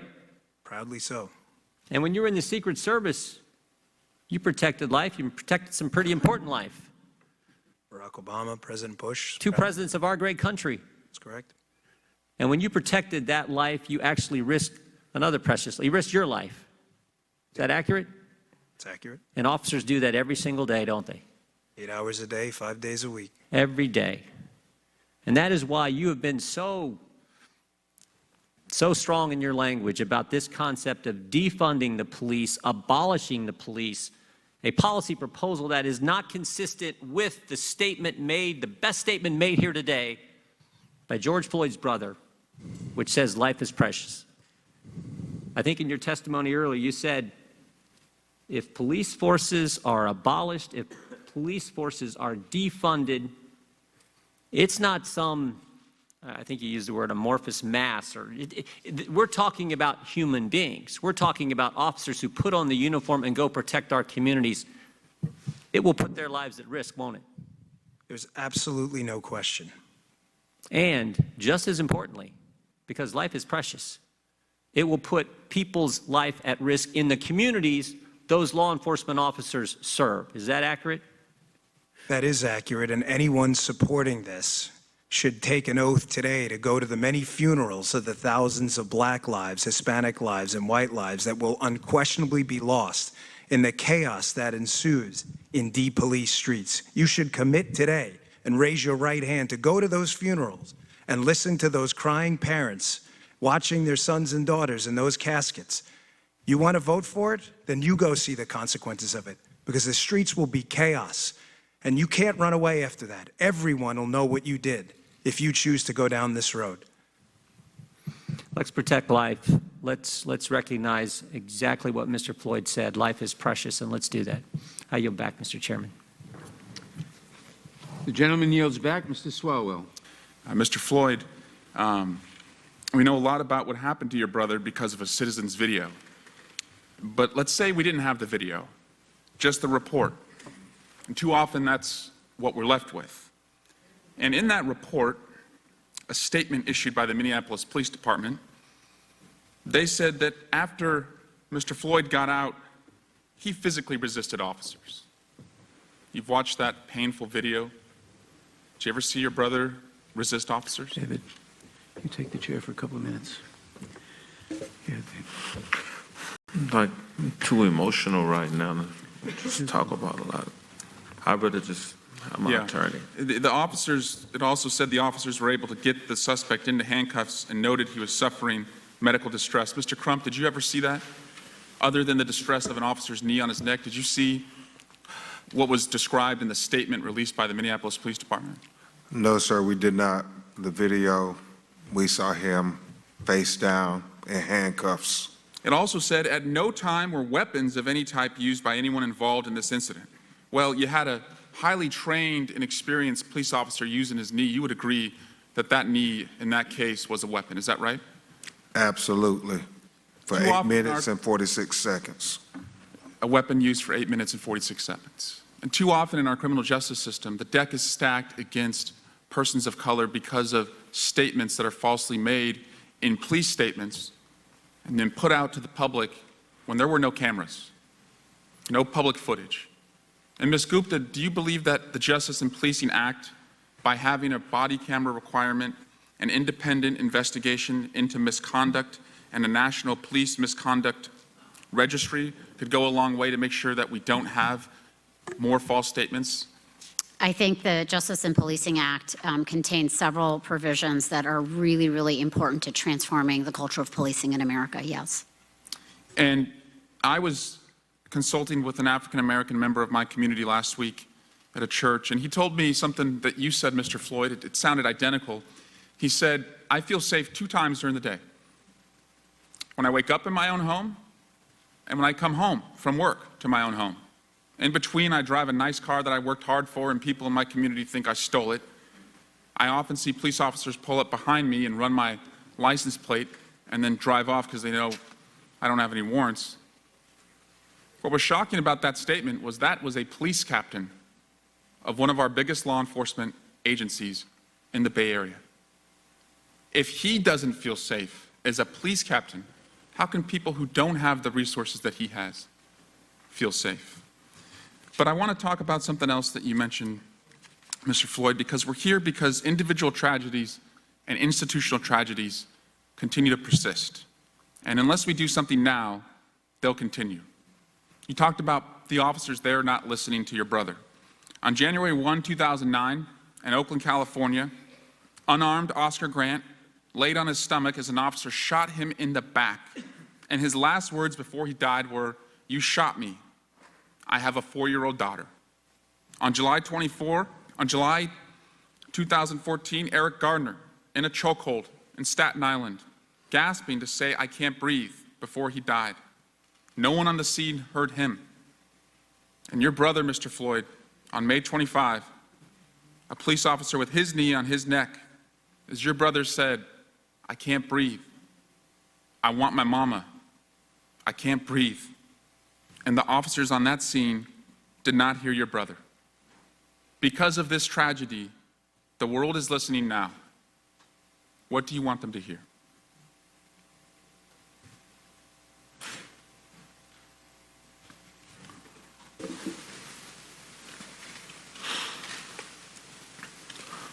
I want them to stop hiring corrupted police officers.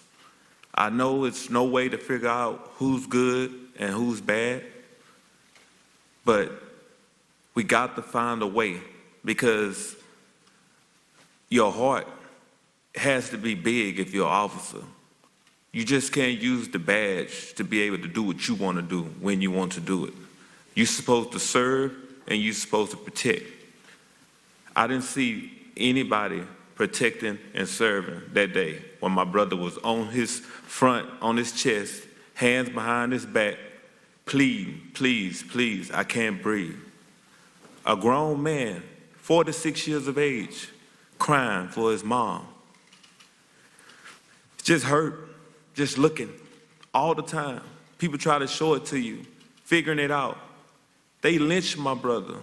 That was a modern day lynching in broad daylight.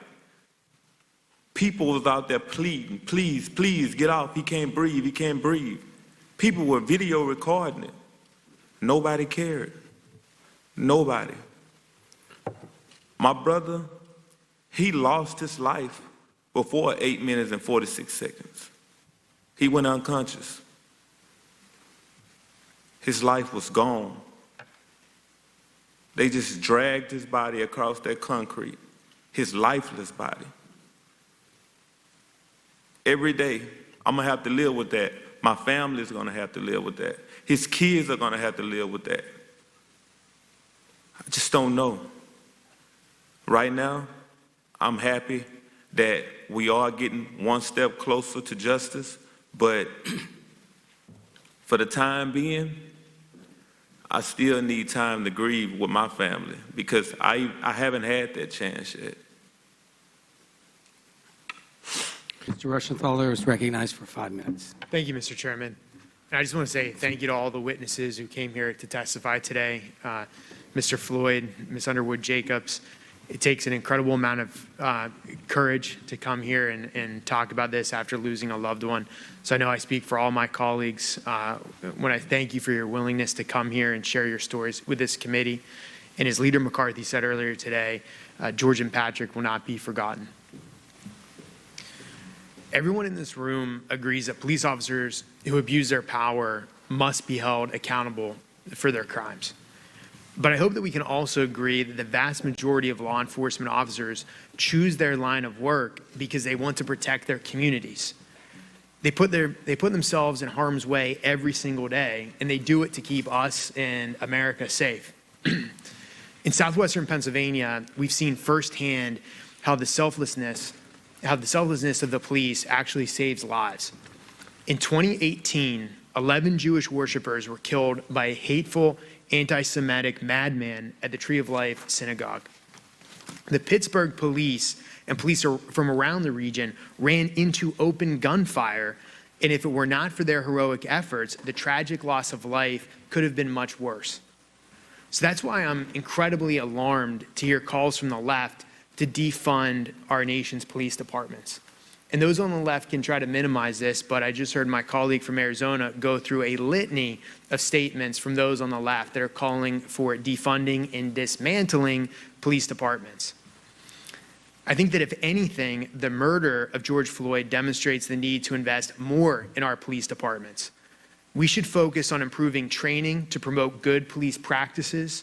We should also be providing mental health care, especially for those that are struggling with PTSD and other job-related stresses. Additionally, we should work to build stronger bonds between law enforcement and the communities they serve. We can start by having school resource officers in our schools. But I recognize, we must recognize and we must empower good police officers while terminating bad actors. With that said, Mr. Bongino, do you think that defunding our nation's police departments is an effective way of addressing instances of police misconduct? No, it's a disastrous policy. And I think one of the issues that hasn't been considered are the second order effects. I mean, obviously the first order effects are quite obvious. Less police on the streets means more crime. There's simply no deterrent to crime unless you trust in the goodness of every man's heart, which would be potentially disastrous. You are going to have more crime. But think about the second order effects. Has anyone on the panel considered the brain drain that would happen? You will have child abuse investigators who have a very unique ability. They've accumulated over time to look a child in the eye and know right away when they're trying to protect an abuse of a parent because they've been threatened. I've seen it. What about child sexual abuse online, where some of these people, they can look at an image and tell 6 different degrees of separation, how that person got there and who that abused child is? You're going to defund them too? What about the latent print officer that shows up at your house for a burglary that's been taking fingerprints for 20 years? You're going to teach someone that in 5 minutes in a social worker police academy? Again, God bless our social workers. That's not what they do. What about the homicide detectives I worked with? When I was a young rookie Secret Service agent, I couldn't break a guy on an interrogation. I couldn't get him to admit the crime. He didn't want to admit it. We had a guy walk in, he walked in, knew how to interview. Within 5 minutes, we had a full confession, admitted to everything, because he'd done it before. And he knew exactly the back and forth of interview and interrogation. These are skills that are going to be missing from our streets. You don't understand the catastrophe that would follow. And I can't emphasize in strong enough terms a disaster this would be if anyone follows through on it. Thank you, Mr. Bongino. And I want to talk about the effect this would have on the communities that are most vulnerable. For example, affluent communities, if the police forces were dismantled and defunded, those affluent communities would just hire private police firms. In fact, there's anecdotal evidence that's already happened in some places. But could you talk about the effect, the sad irony we would see if this happened and what it would have on the most vulnerable communities? Yeah, think about it. With the 7-5 precinct in East New York, Brooklyn, where I worked, a couple of years before I got there, they had more homicides in that one precinct in New York City than the entire city of Baltimore had a few years ago. By the time I got there in the 90s, they had cut that down to such a point that the entire crime rate in New York City was almost equivalent to that of Baltimore City, a city multiple times the size. This will save real lives if we increase our police, not decrease our police budgets. That's insane. Thank you, and I yield. I now recognize Mr. Liu. We're here because Black Lives Matter. And most Republican officials have been unable to say those 3 words. The president has been unable to say it. The attorney general hasn't said it. And the overwhelming majority of Republican senators and House members have not said it. Why does this matter? Because you can't fix the problem if you can't even identify the problem. This is not a problem of a few bad apples. This is systematic institutional racism against Black Americans. Now recognize Mr. Klein for 5 minutes. Thank you, Mr. Chairman. Across the street from the Capitol, above the Supreme Court, is inscribed "Equal Justice Under Law." Today, I stand with my fellow Americans in condemning the brutal killing of George Floyd and so many others who have been denied that equal justice under the law. Mr. Floyd, Ms. Underwood Jacobs, we grieve with you and we mourn with you. You have our sincere condolences for your loss. Mr. Floyd's killing was an outrageous act of violence committed by a member of law enforcement with a long record of over a dozen citizen complaints. With the recent arrests of the former officers involved, I look forward to justice being served, and being served quickly. But for so many others, they will not see that justice served. In the time that has passed since Mr. Floyd's murder, many more examples of injustice across the nation have had the spotlight shown upon them, including Breonna Taylor in Louisville, who was killed by officers in her apartment when a no-knock warrant was served at her residence by officers looking for suspects. American justice should be served in a court of law, but sadly, many have been denied this right, having been killed while being brought into custody. Mr. Chairman, in my district office, I have a copy of one of Norman Rockwell's 4 freedoms, the freedom of speech, one of the freedoms given to us by our Creator and a cornerstone of American democracy. As we mourn the death of George Floyd, we're also witnessing Americans who continue to exercise their First Amendment rights to peaceably assemble, protest Mr. Floyd's death, and highlight other instances of police violence across the country and the need for significant, real reform. Congress should continue to work together to find solutions to these pervasive problems and ensure that all Americans are being afforded access to equal justice under the law. I believe there are many ways we can continue to work together rather than put forward policies that divide us. This committee has a long history of working together to find bipartisan solutions on issues facing our justice system. The First Step Act, just 2 years ago, reformed our federal criminal justice system. This act included provisions focused on reducing recidivism, reforming incarceration policy, correctional reforms, sentencing reforms, and improved oversight. Many of the policies included in Chairwoman Bass's bill are ideas that can achieve that bipartisan consensus once again. Increased data collection about officer-involved shootings, body cameras, outlawing chokeholds, making lynching a federal crime, demilitarizing our police forces are all areas where we can potentially find that bipartisan consensus. Although we may need to review certain tactics and methods used by law enforcement, we cannot continue to consider the irrational and ridiculous notion of defunding, disbanding, or eliminating our police departments. The rule of law is foundational in the United States, and we must advance solutions that provide fair access to justice while enforcing our laws. As John Adams said, we are a nation of laws, not of men. The vast majority of those who serve and protect are good people and stand firmly against the violent and hateful actions of bad officers. At the same time, we cannot ignore the need to have dialogue and understanding when confronting difficult issues like the ones before us today. We must also look at the departmental policies that are keeping bad officers in their positions. A substantial number of collective bargaining agreements among police departments limit officer interrogations after alleged misconduct, mandate the destruction of disciplinary records, ban civilian oversight, prevent anonymous civilian complaints, indemnify officers in the event of civil suits, and limit the length of internal investigations.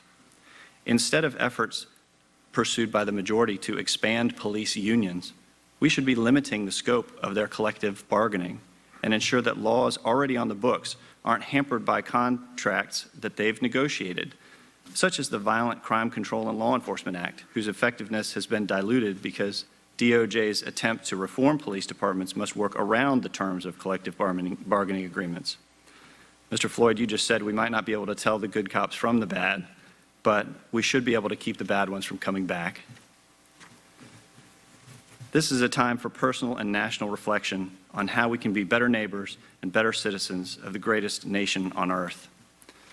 I truly hope we can seize this moment in time so that Americans can come together, and I hope as legislators we can come together to craft solutions to make our community safe, strengthen the bonds that unite us, and ensure that we can live out God's direction in Micah 6, chapter 6, verse 8, to act justly, to love mercy, and to walk humbly with our God. I yield back. The gentleman yields back. I now recognize the gentleman from Maryland, Mr. Raskin, for 5 minutes. Will this legislation actually vindicate the value of human life that members on both sides of the aisle have spoken about?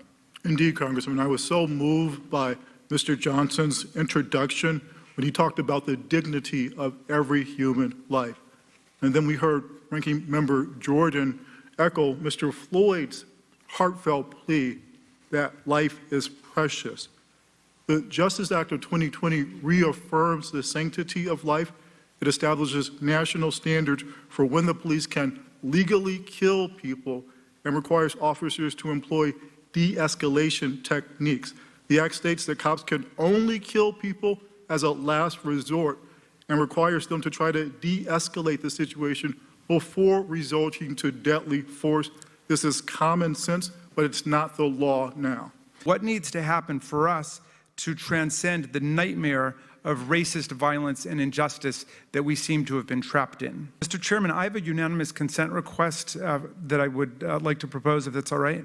Go ahead. A number of our colleagues have denounced several episodes of violence that have marred the beautiful and massive nonviolent protests that are transforming America today, and I ask unanimous consent to enter into the record the following articles: white supremacists and other extremists exploiting this moment in the Richmond Times-Dispatch, far-right infiltrators and agitators in George Floyd protests, indicators of white supremacists in just security, and Facebook removes nearly 200 accounts tied to hate groups encouraging members to attend protests over police killings, and that is in ABC News. Without objection, and the gentleman's time has expired. Thank you. Mr. Stubing. Thank you, Mr. Chairman. Mr. Floyd, I would offer my personal condolence to you in the loss of your brother. I can't imagine having to watch your family member die needless and merciless passing. And I feel confident that not only justice will be served for him, but I think that significant and necessary reforms will come of this tragic incident. And I wish Ms. Underwood Jacobs was still here, but I also want to give my condolence to her. Hopefully she'll watch the video. I have a brother and a father in law enforcement. I cannot imagine the pain that you are experiencing knowing that someone intentionally targeted him simply because he was an officer. I'm very sorry for your loss, and my prayers are with you and your family and with Mr. Floyd's family. In my prayers this morning, Philippians 4:13 came to mind. So I hope that you all can reflect on that.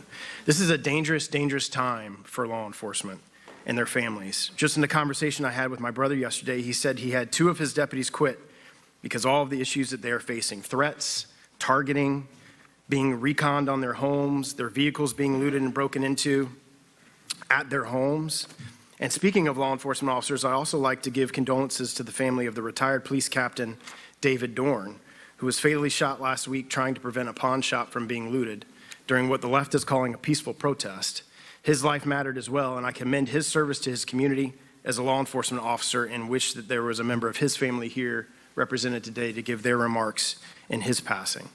While officers like David Dorn and David Underwood have been targeted and murdered during these so-called protests, it is extremely troubling that many of my colleagues on the left have failed to condemn the violence and rioting in our cities and communities across the country.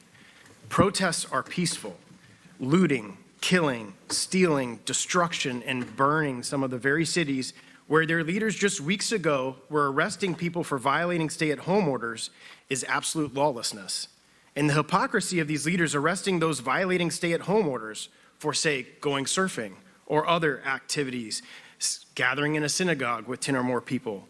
The hypocrisy of these leaders arresting those individuals for violating stay-at-home orders, but sitting by while their cities burn, is outlandish to me. On one day alone, on May 31st in Chicago, one city, on one day, saw 18 people murdered due to rioting in one night.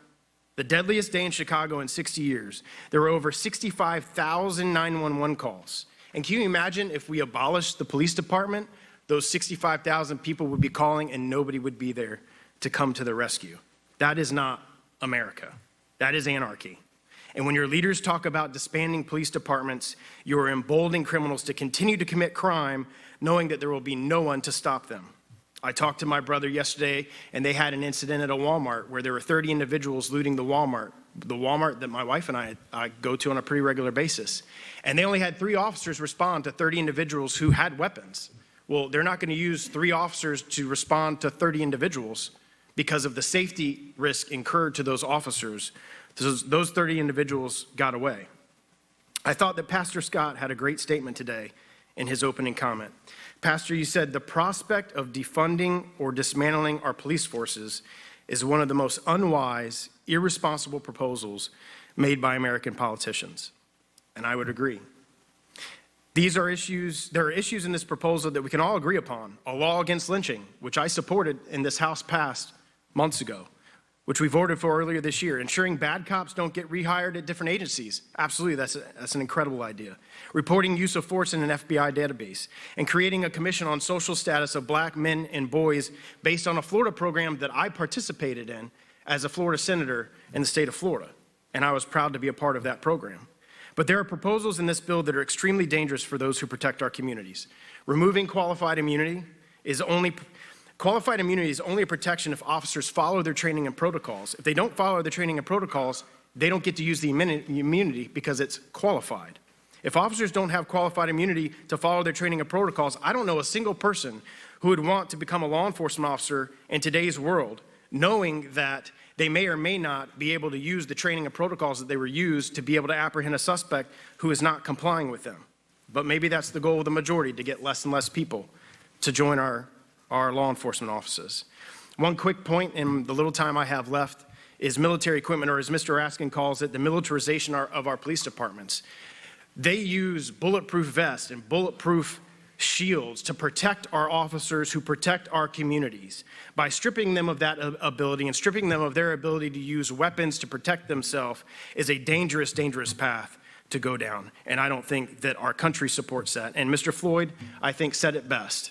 You said, life is precious. And I would agree with you. And I would contend that all life is precious and all deserves protection. I yield back. The gentleman yields back. Ms. Demings. While the actions of one brutally murdered took the life of your brother, Mr. Floyd, 3 other officers did nothing about it for 8 minutes and 43 seconds. Now, I have been on the street, and I know what it feels like to be waiting for backup to come. 8 minutes and 46 seconds feels like a lifetime. That's a long time. And while one officer took the life of Mr. Floyd, 3 others stood by and did nothing for 8 minutes and 46 seconds. Mr. Chairman, I yield back. The gentlelady yields back. Mr. Armstrong. Thank you, Mr. Chairman. I'm not sure that a at-large representative from a state that is 89% white and 100% rural is always the best person to address these issues, and I don't pretend to be. But we neighbor Minnesota. Minneapolis is a city that is far and away the closest to North Dakotans' hearts. And on May 25th, we watched in abject horror as your brother was brutally murdered. And on May 27th, our entire state mourned because Officer Cody Holte was killed trying to save another officer who had been wounded, independent of anything else that is going on in the rest of the country. And the very next Tuesday, we buried Officer Cody Holte, and it was an incredibly beautiful and incredibly tragic funeral. Yesterday, I watched your brother's funeral, and it was incredibly beautiful and incredibly tragic. But you know what I found through the whole course of all of this? None of it was binary. I agree with Congresswoman Demings. This is not enough us against them. This is not that situation. We can do reform. We've done it before. We've done it in states like North Dakota. And I hope when we go through a markup that we are willing to work through this, because I think you'll find there are a lot of people on my side of the aisle that agree with a lot of the concepts on the other side of the aisle. But I will view this bill the same way I view every other bill. How does it work at 2:30 on the side of the road in a state where it's often one officer, and by the way, not just for the officer and the person being detained, but how does it work at 2:30 on the side of a road where backup is measured in hours and not minutes? Because my concern with these things is always, I don't pretend to know how to police in urban districts. I don't live in an urban district. But you have to recognize that as we intend to do these things, we have a high turnover rate. We have a hard time hiring law enforcement as it is in North Dakota. We have to make sure that it can work everywhere. But if it comes to holding bad cops accountable and bad departments accountable, I'm all in. Because once they wash out everywhere else, they might end up where I'm at. And we don't want that either. But after that, I think I would go with, I hope I can give some people some hope. Because regardless of how this works next week, and regardless of what we mark up, what we move forward, we shouldn't be done. We should continue to work towards other things. And those things are disparities in sentencing, disparities in pretrial release, things that we quantifiably can show exist. In 2016, and this is primarily in state court because it's about 88% of the prison population in the United States is in state court. Black prisoners serve essentially a 5-to-1 prison sentence on drug crimes than white prisoners. Now that's down from 16-to-1 in 2000, but it's pretty hard to pat yourself on the back for something that shouldn't exist in the first place. And what we found is that as we move forward, and we dealt with minimum mandatory sentencing, and minimum mandatory sentencing was supposed to be to get rid of disparity in these sentences. But what we found is blacks are almost twice as likely to be charged with a minimum mandatory offense as white. So instead of taking it out of the court's hands and the judge's hands, we've moved it into prosecutors' hands. Pretrial release, as we continue to do this, states have done this. North Dakota has done this. Working towards issues that allow for people to be released based on risk assessment, not monetary value. Those types of things work. And this matters on the street because you know if you're going to get arrested that you're not going to get out. The likelihood of you resisting, absconding, all of those different things goes up significantly. And we can do that. We should look at policies that are racially neutral on their face, but have a historically disparate racial impact. School zone enhancement for drug crimes. As we've seen this go on years after years, these enhancements have gotten larger and larger, and they also tend to be in highly urban, densely populated, poor neighborhoods that are predominantly African American.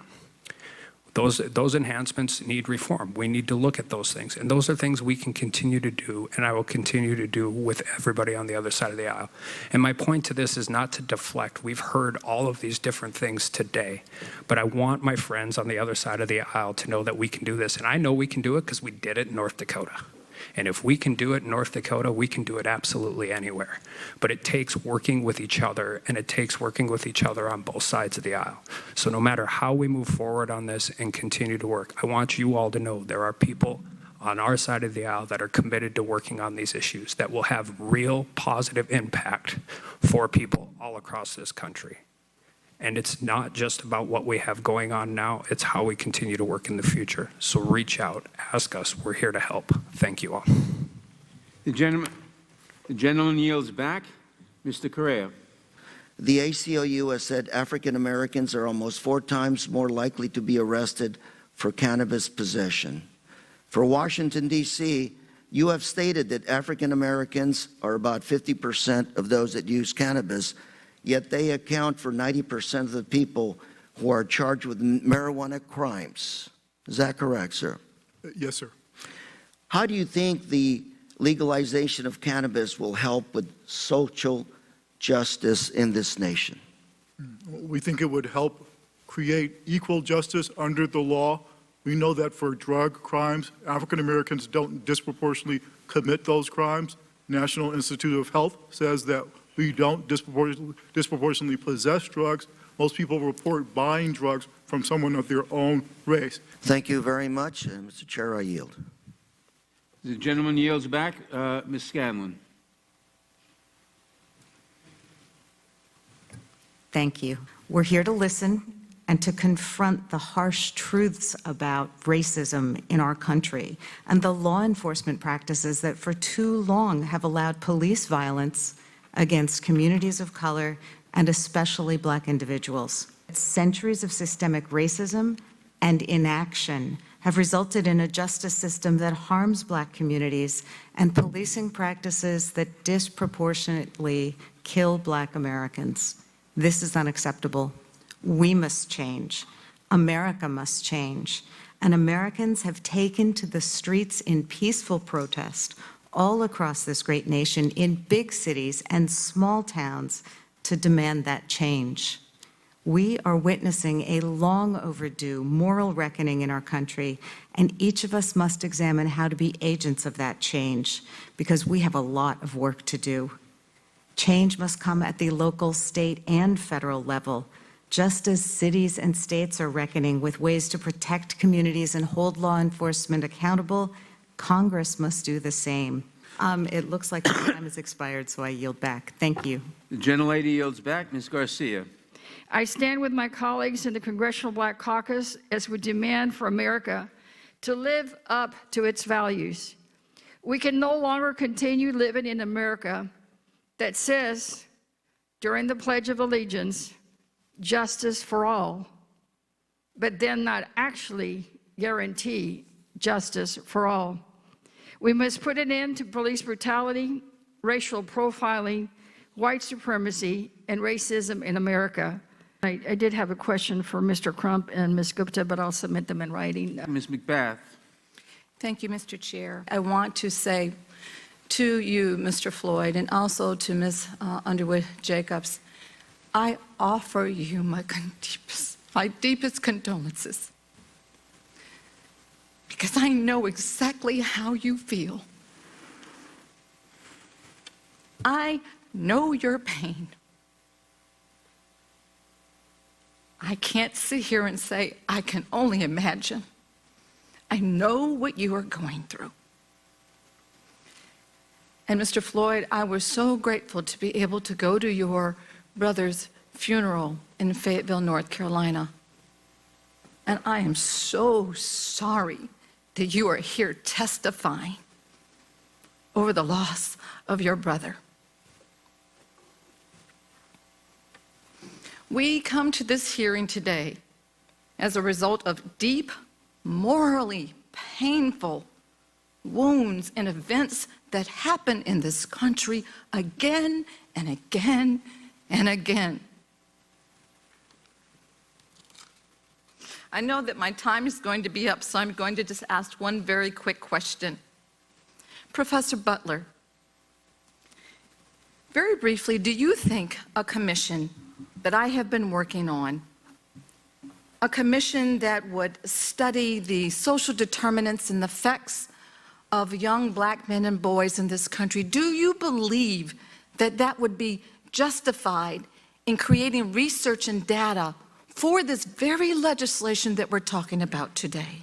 I think African American boys and girls desperately need interventions that don't blame them for problems that society causes. So I think that kind of commission is key. Thank you very, very much. And I know that my time is up, but I am begging everyone here today, I am begging you to stand in the gap. I am begging you to speak up. I am begging you to be a part of solving the problems of all the young Black men and women in this country that die every single day, because if you do not, you are complicit. Ms. Dean.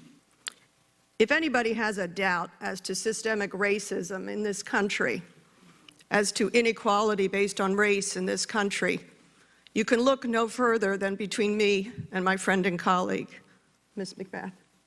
And Mr. Floyd, I'd like to end with you to thank you for your strength for being here today.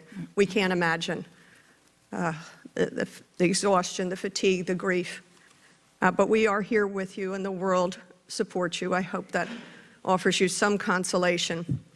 And your brother will be remembered worldwide for a very, very, very long time to come. As your niece and his daughter said, my daddy changed the world. and he has, and I'm confident he will. But I'd like to give you an opportunity to tell us not about his death, but about his life. What did you know and love about your big brother? What should we know about his life?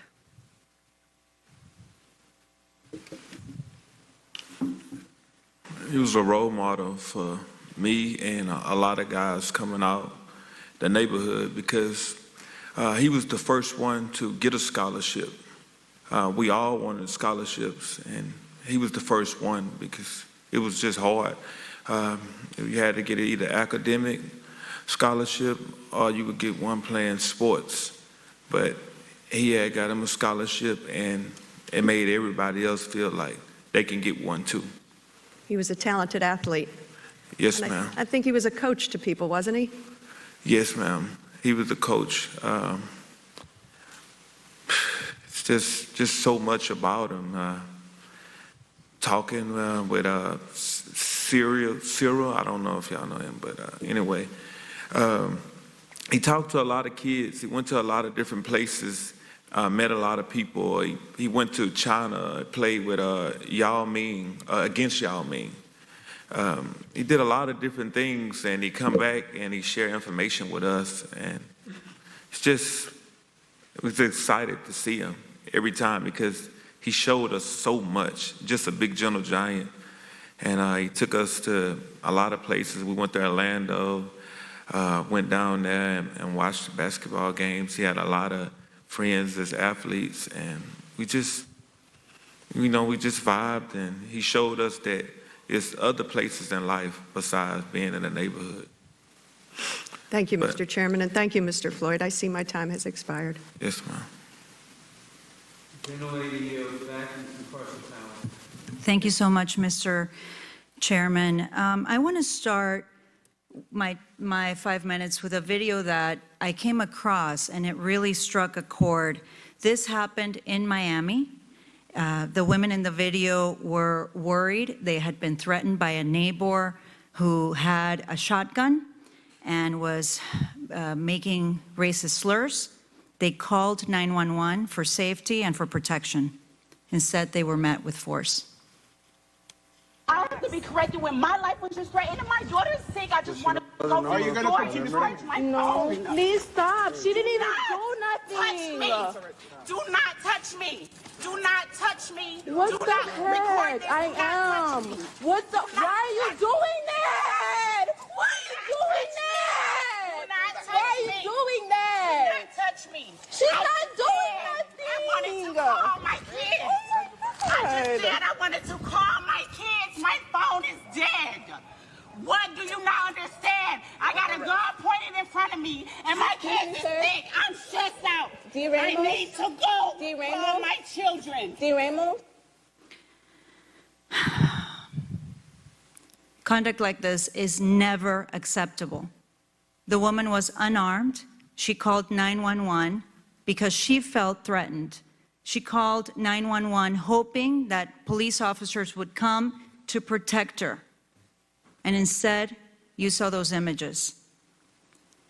The officer in this video later lied about what happened on the police report and is now facing charges of misconduct and battery.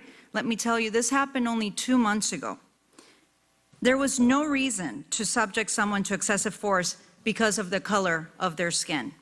And the reality is that people of color live and face these prejudices throughout their entire lives. They face discrimination. It's ingrained in our culture since the very founding of our country.